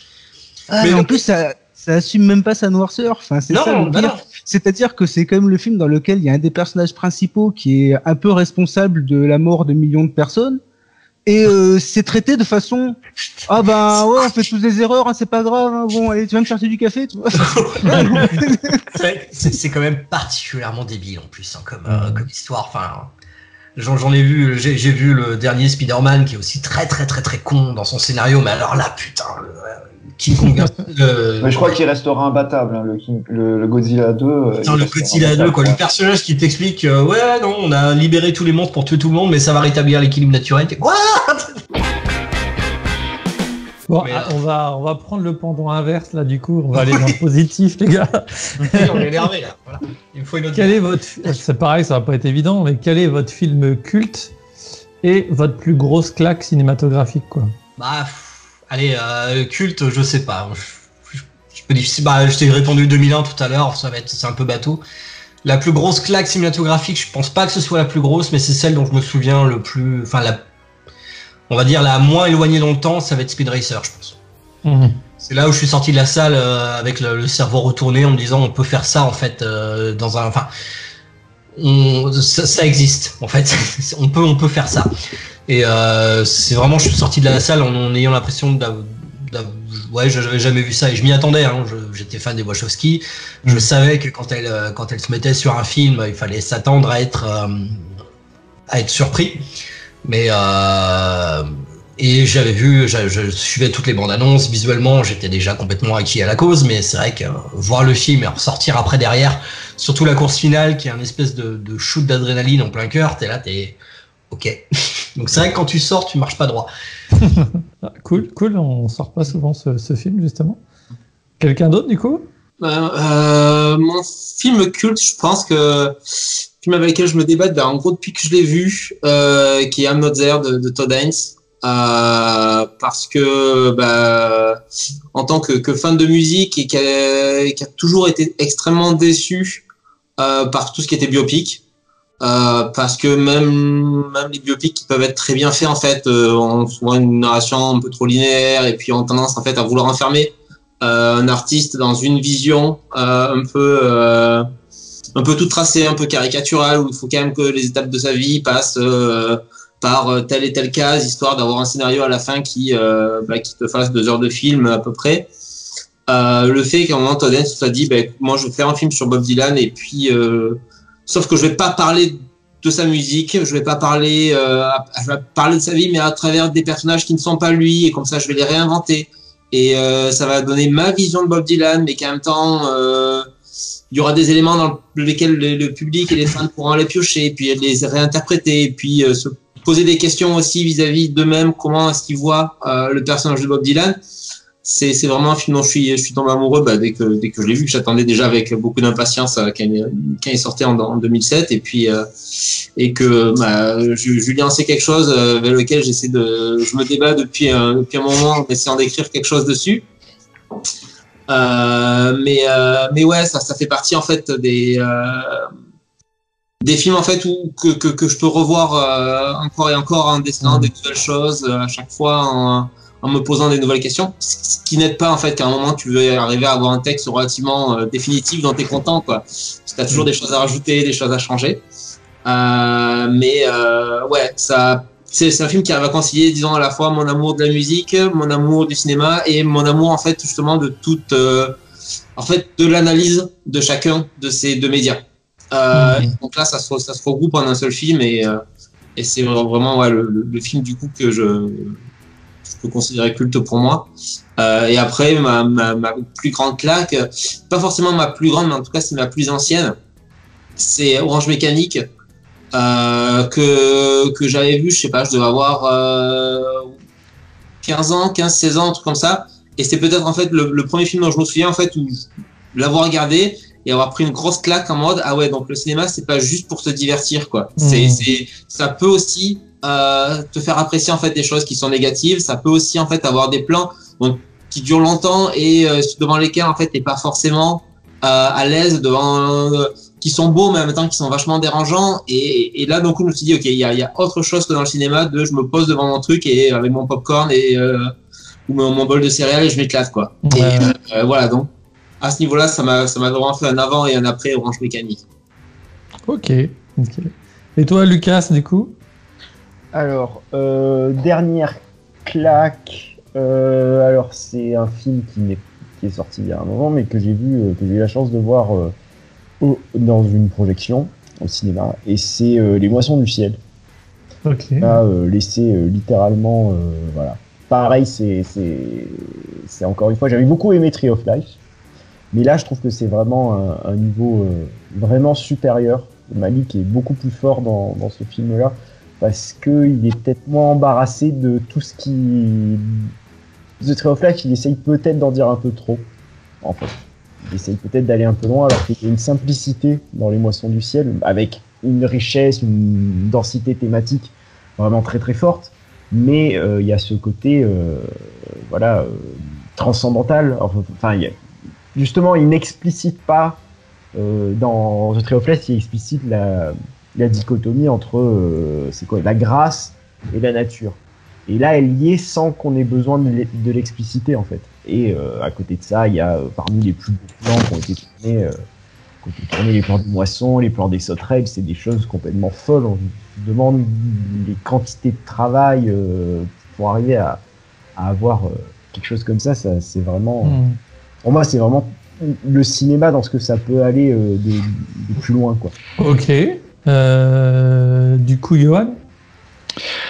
Je dirais que mon film culte, ce serait Les 7 samouraïs, sans hésiter, de Akira Kurosawa, mais pour des raisons qui peuvent paraître en fait toutes simples. C'est parce que pour moi, j'aime beaucoup en fait les films d'où tout découle en fait. Remonter à la source d'où tout part en fait. Et quelque part, Les 7 samouraïs, pour moi, c'est le film d'où découle en fait tout le cinéma que j'aime en fait. Et tout ce pourquoi j'aime le cinéma. Pour faire très simple. Et dans les claques, alors, il y en aurait plein, mais si je devais en garder une seule de ces dernières années, alors moi c'est dans les redécouvertes, ce serait House, de Kobayashi. Qui, un peu pareil que pour Les 7 samouraïs, un film dans lequel tout découle, mais avec une liberté de ton, une folie que je trouve encore une fois euphorisante et qui en même temps est peut-être l'un des... J'ai du mal à trouver les mots pour ce film-là, mais qui est, on va dire... qui est un film que j'étais tellement obsédé que je souhaite le faire découvrir à tout le monde. Voilà. Et je trouve ça vraiment dommage alors qu'il est culte aux États-Unis, qu'il y a des éditions DVD un peu partout, qui n'ait pas été édité chez nous. Et ce que je trouve très dommage, et je trouve que ça m'a fait découvrir un cinéaste qui mériterait justement à son tour d'être redécouvert. Et pour rester sur House, ce que je trouve génial, c'est la manière en fait dont il peut passer d'une scène très délirante à une scène qui est très mélancolique et en même temps une liberté de ton dans la mise en scène, en même temps dans la manière d'assumer totalement l'aspect film d'horreur et le mélodrame et le cartoons que je trouve vraiment extraordinaire. Je pense que même si je pense pas que, je sais pas si les Wachowski par exemple ont vu ce film-là, mais je pense que un film comme Speed Racer quelque part découle quelque part de ce type de film en fait, d'un film comme House. Pareil pour des films comme Evil Dead, pareil pour des films même comme Tetsuo quelque part. Enfin, c'est un film vraiment qui pour moi est un certain idéal de cinéma au même titre que Les 7 Samouraïs. Et c'est des films qui, au-delà de l'aspect, on va dire analytique, etc., qui me touchent particulièrement en fait. Voilà. Ok, bah merci. Et toi, Aurélien, du coup? Alors c'est marrant parce que j'aurais tendance à citer après les mêmes films que Johan, c'est-à-dire que Les 7 Samouraïs, oui, c'est pareil pour moi, c'est la base aussi. Mais après, j'ai plutôt rebondir sur ce qu'il disait sur Houseu. C'est vrai que pareil, je suis très sensible aux films qui arrivent à faire du pur cinéma populaire, tout en ayant une approche formellement très expérimentale en fait. C'est vrai, c'est quelque chose qu'on retrouve dans House et qu'on retrouve aussi dans le film que j'ai choisi comme film culte, c'est Evil Dead 2. Où, en fait, voilà, Evil Dead 2 qui était un hit de vidéoclub dans les années 80-90, et quand on regarde, en fait, il n'y a pas plus radical et expérimental comme film. C'est vraiment une succession de gags cartoonesques, tous poussés le plus loin dans leur logique, et avec une mise en scène en fait qui enchaîne les plans les plus dingues et les plus inconcevables possibles et imaginables. Genre par exemple, je me souviens d'une vidéo de Rafik Djoumi qui parlait de cette idée de mise en scène de la vue subjective de la main. C'est un truc en fait quand on prend un peu de recul sur ce qu'on voit aussi, ça n'a pas de sens. Mais dans le film ça passe tout seul. Ça participe au gag parfaitement, et puis même dans la rythmique de découpage, c'est parfait. Il la reprend dans Spider-Man 2 en plus, ça. Oui, c'est vrai. Et je vois, ce film, c'est un régal. C'est-à-dire qu'il y a tellement, il y a tellement d'inventivité, de volonté en fait de s'éclater et que ce soit communicatif chez le spectateur, tout en cherchant en fait des moyens sans avoir l'air prétentieux comme ça de renouveler la grammaire cinématographique. Je trouve que c'est un bonheur ce film. Evil Dead 2, je pense. Quel film vous fait pleurer? Genre, vous a fait pleurer, vous fait pleurer à chaque fois, et c'est lui qui vous donne la patate quand ça va pas, quoi. Faut pas qu'on mélange les deux. Celui qui me fout en miettes à chaque fois, je vais pas faire très original, mais ça va être La Liste de Schindler. Qui est pas pourtant un film, contrairement à l'espèce de marronnier critique qui avait dit que c'était de la pornographie émotionnelle. Je sais plus qui a dit ça, je sais même pas si quelqu'un a vraiment dit ça d'ailleurs, parce que je crois que la formule est restée, mais je ne sais plus vraiment d'où elle vient. En fait, c'est un film extrêmement froid, tout le long, c'est même un regard presque cynique et parfois même un peu, il fait de l'humour très très noir en fait dans Spielberg, dans La Liste de Schindler tout le long. Il y a une espèce de running gag plus ou moins où en fait les personnages de juifs disent toujours ça peut pas être pire. Et à chaque fois ils disent ça peut pas être pire, et à la fin ça donne lieu à des petites séquences plus ou moins rigolotes parce que ça peut pas être pire, ils finissent dans le ghetto de Varsovie, t'as les mecs qui sont là si en fait ça pouvait être pire, et à la fin t'as les cheminées des camps de la mort, et là tu rigoles pas, enfin déjà que tu rigoles pas beaucoup dans le film, là ça te fout un coup derrière la nuque. Sauf qu'à la toute fin, il se permet malgré tout cette espèce de scène où Schindler se rend compte qu'il aurait pu sauver plus de juifs. Il dit, il prend toutes les breloques, il dit j'aurais pu en sauver plus. Et c'est à ce moment-là où Spielberg justement sort de son regard documentaire pour poser un regard humain sur quelque chose qui est complètement inhumain. Et il reste juste avec les survivants parce que c'est ce qui l'intéresse. Il avait dit que c'était pas un film sur les camps de la mort, c'était un film sur les survivants. Et une fois qu'il est avec ses survivants, là il se permet d'ouvrir en fait les vannes en fait. Et quand t'as toute la charge du film qui est longue, qui est extrêmement sombre, qui arrive à ce moment-là, moi c'est je reste jusqu'à la fin du générique et j'en peux plus. C'est vraiment extrêmement dur. C'est-à-dire il te fait vraiment, il te retient, il t'anesthésie limite pendant tout le film pour à la toute fin te démolir à coups de marteau. Pour moi, il y a une seule personne qui est capable de faire ça comme le fait Spielberg, c'est Bayona. Bayona, c'est quelqu'un qui, comme Spielberg, pose des dominos en fait tout le long du film dans comment Monster Calls, quelques minutes après minuit. Il y a des séquences, le personnage de Sigourney Weaver joue très froidement. Tout le long du film, elle est extrêmement froide, jusqu'au moment où elle arrive, le gamin pète le salon dans une espèce de scène jubilatoire où la grand-mère, c'est l'autorité, c'est la méchante, fait tout voler. Et là, tu la vois rentrer dans son salon et tu vois que son univers a été mis sans dessous par un gamin. Et tu vois d'un seul coup Sigourney Weaver qui joue, alors qu'elle est extrêmement froide tout le long du film, qui d'un seul coup joue l'émotion. Tu te rends compte qu'il a fait une connerie, toi t'étais avec le gamin, d'un seul coup Et en fait, moi, cette séquence-là m'avait pris au trip, je me suis dit, ah putain. Et tout le long du film... Monster Call, c'est pareil, c'est un film qui te prend, qui te dit, tu sais très bien ce qui va se passer, tu sais où ça va, tu sais ce que le film va te raconter, et tu sais que ça va pas bien se terminer. Et sauf que entre le savoir et le vivre, tu vas voir qu'il y a une différence. Et voilà, oui, je pense que c'est le seul réalisateur qui est capable de t'amener comme ça sur ce genre de terrain, alors que tu n'étais pas préparé en fait. T'avais beau savoir où ça va, émotionnellement t'étais intellectuellement prêt, émotionnellement t'étais pas prêt. Ouais. Et du coup le film qui te fout la patate, Speed Racer. Ok. Ouais, j'en ai peut-être un autre qui va me revenir pour le moment, mais oui, Speed Racer c'est vraiment le shoot d'adrénaline, encore une fois ultime quoi. T'en ressors et t'as envie de chanter Go Speed Racer et d'aller faire de la voiture avec un singe quoi. Donc voilà. Lucas, du coup j'allais citer quelques minutes après minuit parce que c'est le film qui m'a vraiment mis par terre complètement. Je crois que j'ai quasiment pas vu les 10 dernières minutes du film en fait, parce que j'étais en train de chialer, tout simplement. Les vannes étaient grandes ouvertes. Et c'est comme dit Julien, c'est ça, il pose les dominos petit à petit et il y a un moment où il fait lâcher le barrage. Mais ce qui est intéressant, c'est que j'en ai discuté avec plusieurs personnes et le moment où le barrage lâche n'est pas le même avec tout le monde. Moi, par exemple, c'est quand la mère regarde le monstre. À un moment donné, les deux, il y a leur regard qui se croise et là, je sais pas pourquoi. Voilà, c'est parti. Puis après, je sais presque plus ce qui se passe.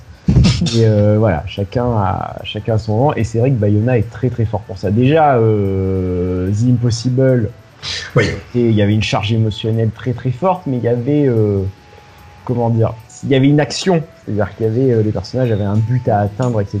Là où il y a quand même une certaine, c'est juste accepter quelque chose. Il a rien à faire le gamin. Enfin, il a rien à faire. Il n'a aucune action à faire. C'est juste un travail psychologique, donc c'est beaucoup plus dur. J'ai trouvé. Voilà. Et le film qui me fout la pêche, je pense qu'il y a Mad Max Fury Road. Oui, c'est vrai. On l'a pas cité depuis le début. J'ai envie de hurler dans le désert. Witness Witness et de me tartiner la gueule de peinture. Voilà, c'est tellement bon ce film, ça fout juste de la pêche pour la journée quoi. Ok. Johan? C'est assez compliqué parce que ça va rejoindre pas mal ce que disaient Julien et Lucas. Puis il y en a tellement de films qui m'ont pas mal fait couler les larmes. On va partir plutôt sur des récents et faire très rapidement deux petits films découverts à quelques mois d'intervalle. Le premier, c'est Lorenzo de George Miller. Et le second, c'est mais qui sont peut-être plus liés en plus qui est un peu lié à la même thématique que Lorenzo, c'est Vivre de Akira Kurosawa. Où dans les deux cas, dès les 5 premières minutes, ça lâchait. C'est-à-dire, j'en pouvais plus, parce qu'en plus, dans les deux cas, ça parle de deux personnes qui sont condamnées à mourir. Enfin voilà, et de comment dans le film de George Miller, tout le film, c'est justement des gens qui vont essayer de retarder ça, d'essayer d'empêcher ça. Et dans le second, c'est plus quelqu'un qui est condamné à ça et qui se dit qu'est-ce que j'ai fait de ma vie quelque part. C'est-à-dire qu'il revoit en fait tout ce qu'il a vécu. Il y a une scène qui moi m'avait énormément marqué, c'est la scène où il revoit en fait tous les moments de sa vie. Takashi Shimura, qu'il est dans une salle seule et en fait à travers une série de flashbacks, il revoit tous les moments de sa vie.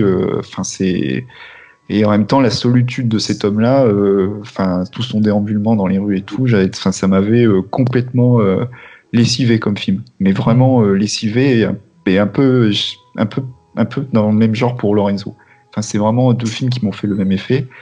Et pour tout ce qui est film euphorisant, alors je vais pas répéter une deuxième fois Piège à Hong Kong, même s'il aurait pu. Mais c'est toujours du même réalisateur. C'est Zoo, Les Guerriers de la Montagne Magique, de Treyarch. C'est le film qui me fout la patate. Qui me fout la patate littéralement, c'est-à-dire que à la fin, j'ai envie de sauter de mon siège, enfin voilà, parce que je trouve qu'il y a une énergie, il y a une générosité, il y a une folie. Pour moi, c'est un idéal de cinéma qui te fout, qui te revigore comme c'est pas possible, quoi. Voilà. Ok, bah merci. Les deux, Aurélien, du coup. Juste sur Lorenzo, je recommande quand même de le voir si vous avez un gamin entre 5 et 6 ans. Ça multiplie l'effet du film par 10. Littéralement, je veux dire, franchement, les séquences du gamin en train de hurler, t'es là, t'as vraiment, vraiment mal au bit. C'est à la limite du soutenable quand même. Voilà. Désolé.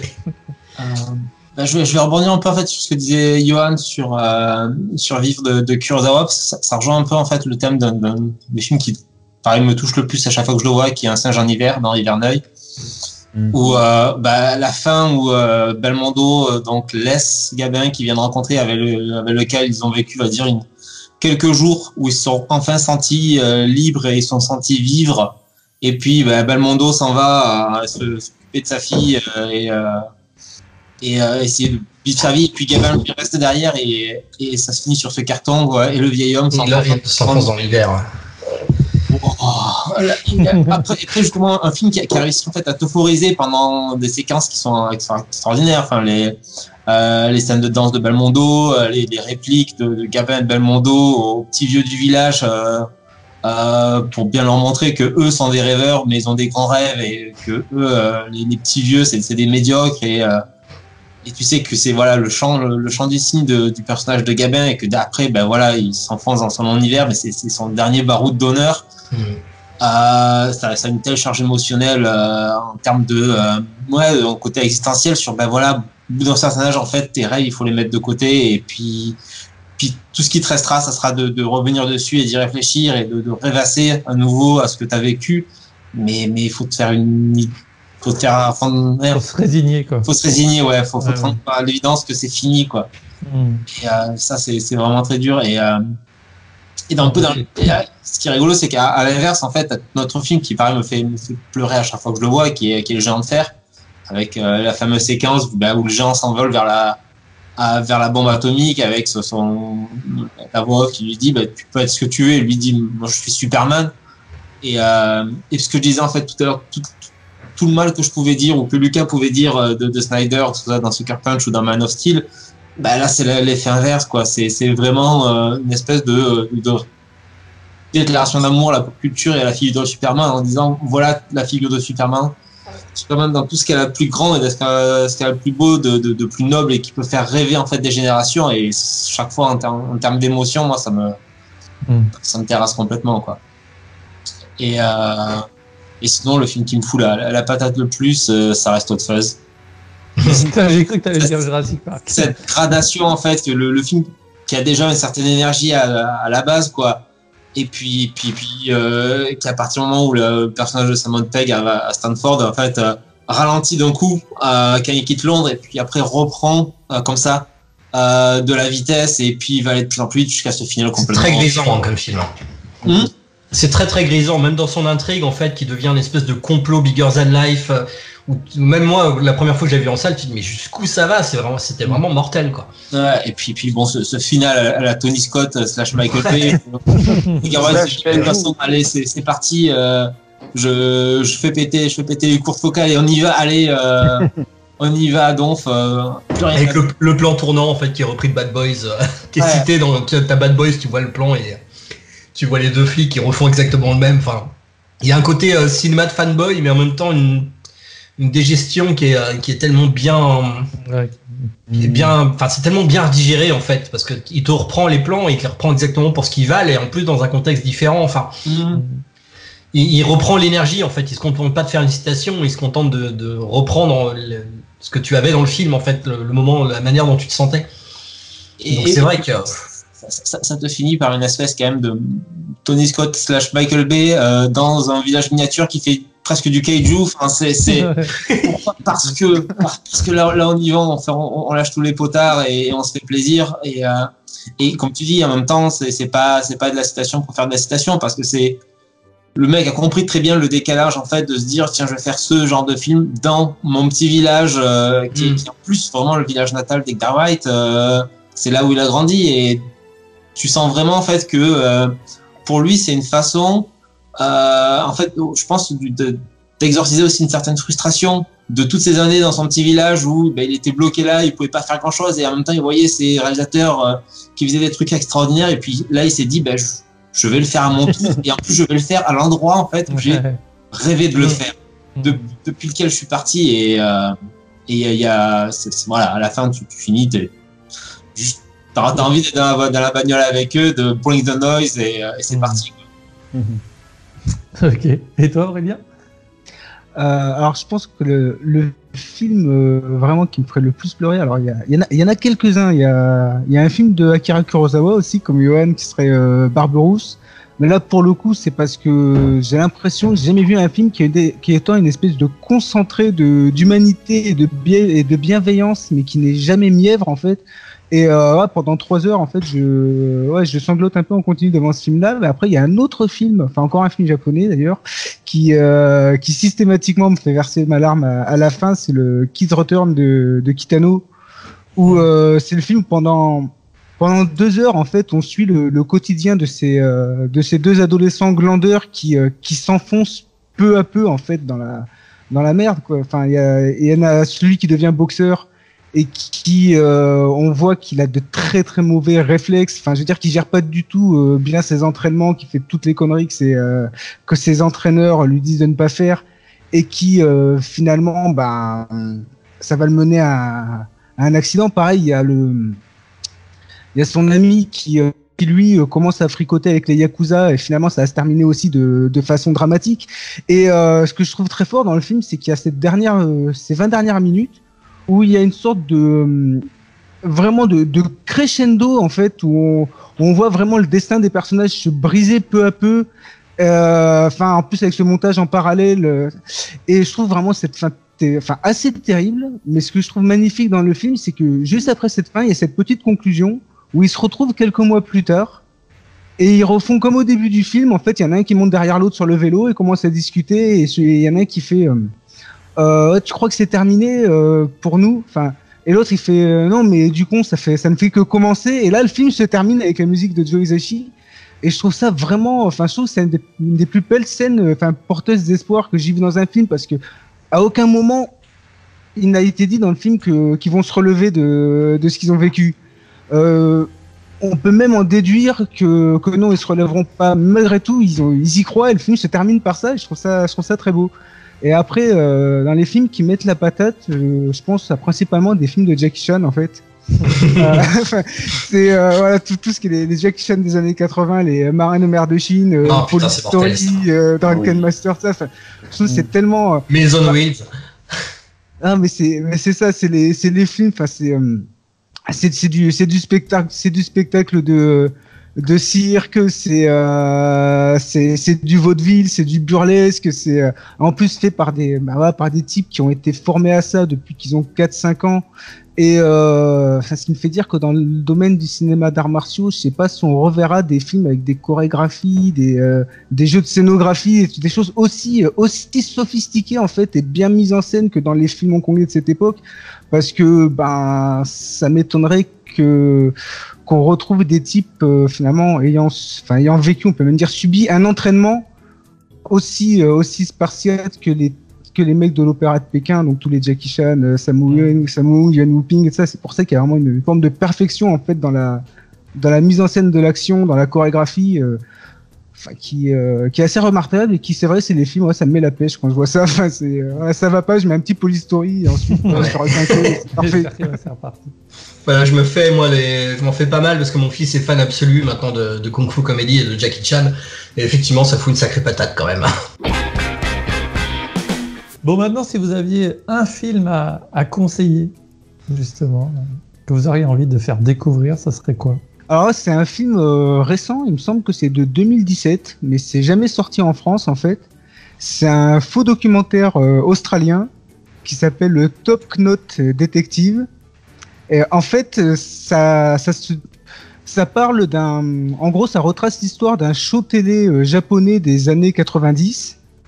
Une espèce de série de samouraïs, mais qui part en délire mecha, en délire un peu tentacule. En fait, c'est une espèce de série japonaise totalement folle, qui est une sorte de gros condensé de toute la pop culture japonaise de l'époque.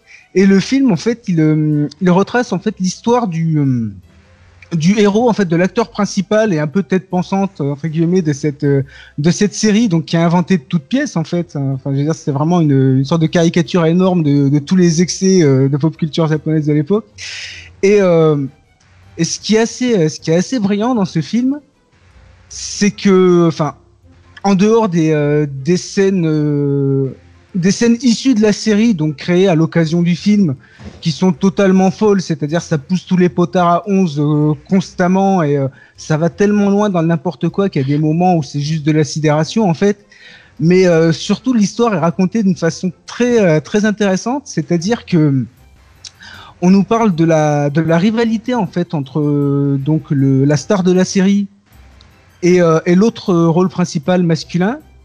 Et ce qui est très intéressant, c'est que toute cette rivalité, en fait, elle est développée par des parallèles, des analogies, en fait, entre le récit cadre, donc c'est-à-dire l'histoire de cette série, et finalement la fiction dans la fiction, en fait, qui est donc l'histoire que raconte la série.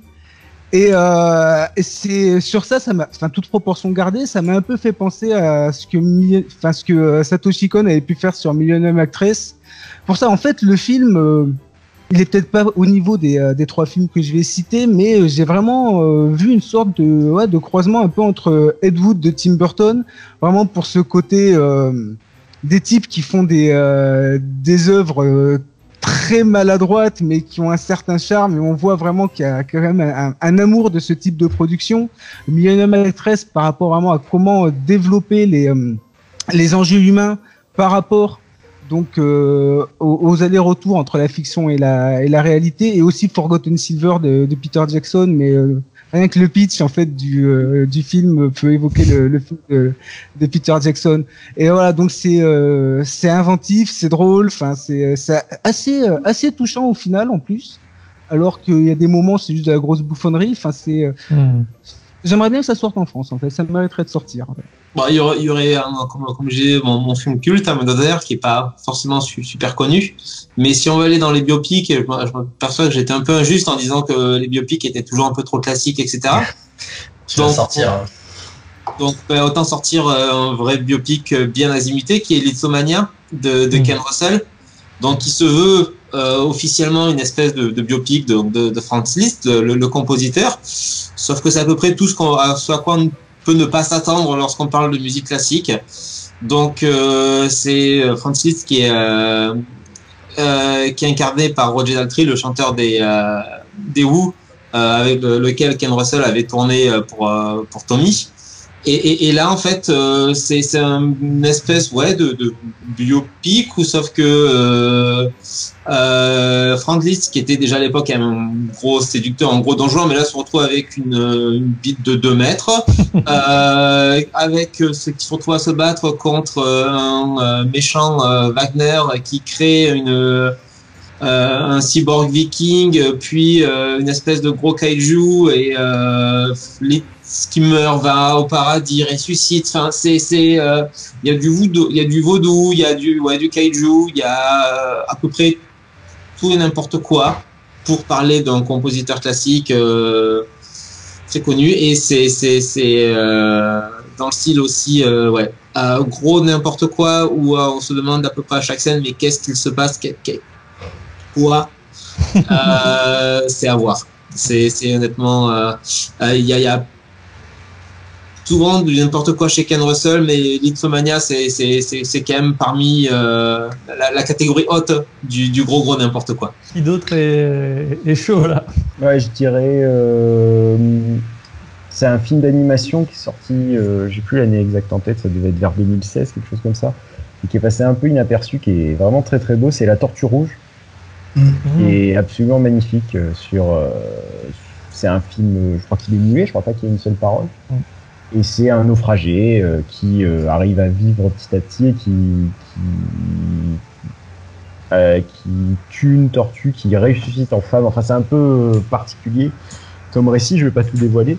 Et c'est juste un film sur la vie, quoi. Et c'est magnifique, et les dessins sont très très beaux. Enfin, c'est vraiment à voir, quoi. Je vous le conseille très fortement. C'est noté. Johan, allez, je me lance. Alors c'est pas un chef-d'œuvre, quoique. Oh, et puis c'est un film que m'a fait découvrir récemment un ami, et c'est un chef-d'œuvre, pardon. Et ça s'appelle 1, 2, 3 de Billy Wilder, qui est pas le film le plus connu apparemment du cinéaste, qui est sur un employé qui travaille pour Coca-Cola, donc à la frontière en fait, dans les années je crois 60, si je dis pas de bêtises, sur donc la frontière Berlin-Ouest, Berlin-Est, et qui va faire le pont en fait entre les communistes et les Américains, en fait, entre le camp de l'Est et le camp de l'Ouest. Et en fait, donc il y a tout un tas de quiproquos, enfin, j'en dis pas plus. Et c'est un film où on en sort, encore une fois, euphorisant. C'est-à-dire, on en sort lessivé et tout, parce qu'il y a une telle rythmique, il y a un tel enchaînement d'idées, il y a un tel travail au niveau de la mise en scène, de la rythmique des gags, avec un James Cameron verbal, c'est impressionnant et tout. On se demande si d'ailleurs, c'est ce que me faisait la remarque mon ami qui m'avait fait découvrir ce film, qui s'appelle Raphaël, qui me disait si un mec comme Aaron Sorkin avait justement vu le film pour écrire justement ses scénarios, ou même David Fincher sur Social Network. Mais ce qui est génial, et c'est là où le film, en plus d'avoir un aspect très satirique, c'est que plus le film avance, plus il devient de plus en plus speed. Et en fait, en termes de mise en scène pure, c'est qu'il arrive à te rendre ultra percutant et ultra dynamique, fondamentalement des gens qui ne font que parler dans des couloirs, en fait. Enfin, fondamentalement des gens qui ne font que parler dans des pièces. Et c'est vraiment un film que je recommanderais à tout le monde. Vraiment, on ne voit pas le temps passer et tout, et c'est vraiment une pure merveille, quoi. Voilà. Eh ben, c'est noté, merci. C'est vrai, Julien, pour terminer, du coup? C'est pareil, j'ai pas vraiment d'idée particulière. Après, moi, pour aller sur un film que j'aimerais effectivement voir au moins, pas forcément faire découvrir, mais voir au moins sortir en France et voir en salle. Parce qu'il y a aussi pas mal de cinéma asiatique, notamment, on peut pas aller voir en salle parce qu'ils ne sortent pas. Moi, c'est Shin Godzilla.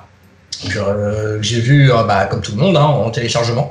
Parce qu'il n'y a aucun moyen de le voir de manière légale en France. Il n'y a pas de Blu-ray, il y a eu 2-3 séances par-ci par-là, mais il a fallu que je fasse moi-même les sous-titres en français. Et tu vas voir sur les trucs de streaming, tout ça, c'est mes sous-titres. C'est les miens qui sont dessus, quoi. C'est les sous-titres de Monsieur Bobine. Donc voilà, ouais, je ne comprends pas pourquoi ce film n'est pas sorti. Alors pour moi, c'est à la fois une très bonne introduction au Kaiju Ega, à Godzilla et à la franchise. Voilà, ça. Et puis alors pour le côté film complètement barré et pas forcément passé sous les radars, ce serait, je pense à Mind Game de Yusa. Tu me parles d'un film complètement cinglé, je pense à Mind Game en fait. Ouais. En termes d'animation, je suis pas forcément sûr de savoir de quoi parle le film, mais c'est pas tellement grave. C'est vraiment un espèce de ride sans cesse comme ça, avec des idées complètement folles, complètement perverses, des trucs magnifiques et complètement grotesques par moments. Et c'est vrai que t'en ressors lessivé et euphorique aussi en fait. Carrément. Sans forcément comprendre pourquoi. Une dédicace au Coin du Bis qui m'avait fait découvrir cet animé-là et qui était. Ouais. C'est vrai que c'est une sacrée claque. Et bonjour au Coin du Bis aussi. Salut Mathieu. Du coup, pour terminer, juste une question simple. Qui est-ce que vous aimeriez voir justement à votre place pour une prochaine fois? Oh, il y en a pas mal. Il y a J-Rose de Anima. J-Rose d'Anima, ouais, c'est vrai que sa chaîne, il a sorti récemment la vidéo, parce qu'on avait plus ou moins travaillé avec lui sur la vidéo sur le Roi Lion. qui a été écrite par Cyril. Et lui et Mathieu Ruard, en fait, de Courte Focale, s'occupaient de la partie plus analytique du film, et nous, du coup, on était censé partir sur la genèse du film, et on était censé faire ça que dans une seule vidéo. Bon, c'est vrai que notre partie faisant déjà quasiment 1 heure, on s'était dit qu'on va séparer le boulot, et eux feraient leur vidéo, du coup, quand ils auraient le temps, sur leur chaîne. Donc, il l'a sorti il y a pas longtemps, et elle est très bien. Et Giro, ce qui est très chouette sur sa chaîne, c'est qu'il a... Il va pas poser de... Enfin, il va trouver des choses intéressantes à dire sur à peu près tout, quel que soit le... Sans porter un jugement de valeur, en fait. Par exemple, même il a fait des vidéos sur des jeux vidéo, il a fait sur Final Fantasy XIII, qui est un jeu que j'aime pas du tout, et pourtant sa vidéo est passionnante et très intéressante, et le fait que tu aimes le jeu ou pas n'entre pas forcément en ligne de compte. Pour moi, il y a pas beaucoup de personnes, même nous, en fait, on n'y parvient pas forcément, parce qu'on parle toujours des films qu'on aime. Il n'y a pas énormément de personnes qui sont capables de trouver les choses intéressantes à dire, quelle que soit la qualité ou pas, en fait. Ces vidéos sur l'attaque des Titans, sur la saison, les dernières saisons sont très très intéressantes, alors que c'est vrai que moi la série me passe un peu au-dessus de la tête. Donc ça, c'est le genre de vidéaste, en fait, que j'aime beaucoup. Il y a Versus aussi, qui est une petite chaîne vraiment exceptionnelle, avec une idée extrêmement simple mais extrêmement efficace. Qui va comparer deux films apparemment qui n'ont rien à voir, ou qui sont opposés, ou qui sont liés par un thème, mais dont la réalisation est très très différente. Et en collant ces deux films, en les comparant, tu vas retrouver des choses à dire. L236, tu l'as déjà invité, donc ça c'est déjà... je trouve que sur les petites chaînes intermédiaires d'entre 1000 et 10 000 abonnés, voire 20 000, il y a quand même énormément de vidéastes comme ça intéressants qui font des trucs, même formellement très très carrés.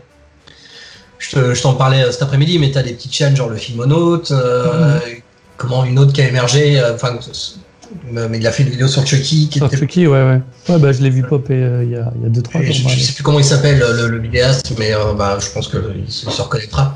Mais t'as plein de petites chaînes comme ça d'analyse, en fait, qui pop et ça fait plaisir, en fait, à voir. Carrément. Il y en a aussi pas mal qui ont lâché. Il y en a quelques-uns qui sortent des vidéos, mais très très rarement, alors qu'on aimerait les voir plus souvent. Mais c'est vrai que c'est un investissement aussi, de faire des vidéos sur Internet. Surtout, dès que tu rentres dans de l'analytique, ça prend... faut prendre le temps, après il faut mettre en forme. C'est un boulot des fois. Donc ça fait plaisir de voir qu'il y en a qui arrivent à concrétiser. Et ceux qui ont du mal, tenez bon, et vous avez des gens qui vous regardent. Carrément. Quelqu'un aurait quelque chose à ajouter ou... Ouais, dans le style aussi, qui a apparemment repris depuis pas longtemps, c'est Sam Kokai de la chaîne vidéo, qui avait fait une vidéo que je trouve absolument hallucinante et de qualité, et à la fois de contenu, d'exhaustivité et de qualité. C'était sa vidéo sur en gros tout ce qui concerne la transformation des adolescentes dans le cinéma d'horreur, en fait, qui va aller de Ginger Snaps, Carrie, Grave, etc., et qui va en fait amalgamer qui va s'intéresser vraiment à en fait comment les adolescentes sont représentées, en fait, comme une source d'horreur dans le cinéma, et ce que ça peut représenter à plein de niveaux politiques, psychanalytiques, sociologiques, etc. Et donc là, à un moment, je crois qu'elle avait plus ou moins arrêté, ou elle en faisait moins, et puis là, elle a repris avec... sur la prostitution, ouais, c'est ça, elle a commencé une série de vidéos sur la représentation de la prostitution au cinéma, dont une est sortie déjà, donc j'espère qu'on aura bientôt la suite. Carrément. Puis la Zone Anima aussi, qui est une chaîne sur des films beaucoup plus confidentiels que ce que nous on traite, mais qui est vachement bien aussi. Et avec qui on va faire aussi quelques épisodes aussi, je pense, parce qu'il nous a envoyé aussi quelques textes qui sont vachement bien. Donc voilà. C'est Studio qui je confonds tout le temps. Studio Korewen. Ils nous ont quittés du coup. Je sais pas, je pense qu'ils sont sur d'autres projets, mais c'est pareil, leurs vidéos elles étaient extrêmement complètes. Mais je pense que le boulot derrière. Mais t'as plein de vidéastes comme ça qui sont extrêmement rares. Un mec comme Thomas Martin, par exemple, sur CGM, il mériterait. Enfin, c'est des boulots. c'est un boulot de documentaliste, de malade, quoi. Il va faire des interviews, chaque vidéo, il y a un travail de compilation, de vulgarisation, de synthèse et même d'habillage, en fait, tout simplement, de montage qui est assez hallucinant. Et la chaîne, tu vois, au niveau des vues, tu te dis, c'est toujours un petit peu frustrant parce que, idéalement, il faudrait qu'ils pondent une vidéo par semaine et puis. Nous, on a la chance d'être à peu près à cheval, de pouvoir sortir des vidéos régulièrement. Là, ça fait 2 mois qu'on n'en a rien sorti, donc tu vois, la chaîne elle stagne complètement. Mais bon, c'était les vacances. Voilà, c'était les vacances. Mais on a cette chance-là d'avoir en plus toute une équipe, donc des textes qui arrivent très régulièrement, qui ont chacun un ton et une plume différente. Mais quand tu es tout seul sur une chaîne comme CGM, il y a un boulot de malade et puis il a sa vie à côté aussi à faire. Ouais, c'est sûr. Et tu te dis que c'est dommage que YouTube ne favorise finalement la régularité plus que la qualité ponctuelle en fait. C'est-à-dire que c'est quelque chose qui va te demander d'actualiser fréquemment en fait ta chaîne. Si tu l'actualises pas, elle va pas forcément, elle va stagner. Alors je sais bien qu'on fait pas tout ça pour les vues, mais quelque part, si tu fais ça et que personne te regarde, autant rien faire, quoi. Du coup, ça crée un cercle un peu vicieux parce que si tu prends beaucoup de temps à faire ta vidéo qui a fait peu de vues, tu as du mal à te remotiver, à trouver l'énergie de repartir. Je pense qu'il y en a beaucoup qui se démoralisent. Moi, j'ai vu pas mal de petits vidéastes, dont certains, on les avait conseillés. On avait fait une petite FAQ, on avait pris une petite liste de vidéastes pas très connus. On avait dit, voilà. À l'époque, on avait mis Al 236 parce qu'il n'était pas encore. On aimait Al 236 avant que ce soit cool. Pardon. Pareil. Mais il y avait Tilou, il y avait le Las Geekero aussi. On avait dû faire un petit truc sur lui. Et, il a sorti une vidéo il y a pas très longtemps, mais c'est pareil, c'est très ponctuel.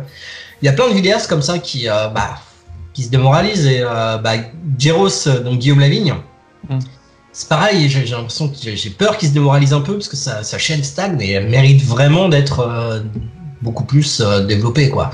Il y a un travail d'analyse qui est quand même extrêmement profond, extrêmement intéressant, à la fois. Puis voilà, c'est rigolo, c'est bien fait, ça parle pas d'œuvres forcément extrêmement obscures et en même temps c'est des choses que tu découvres. C'est tout ce que j'attends finalement d'une bonne chaîne YouTube, moi. Ok. Très bien. Je vous remercie à tous. Merci à toi. Merci à toi. Participer. Alors évidemment, pour ce contenu jusqu'ici, je vous invite plus que jamais à vous abonner à Monsieur Bobine. Si je peux, moi, à ma petite échelle aussi, ramener un peu de monde, ça serait chouette. Ça serait vraiment chouette. Et puis, j'ai envie de vous dire à bientôt. Et surtout, n'oubliez pas que pour survivre, il faut bouffer de la...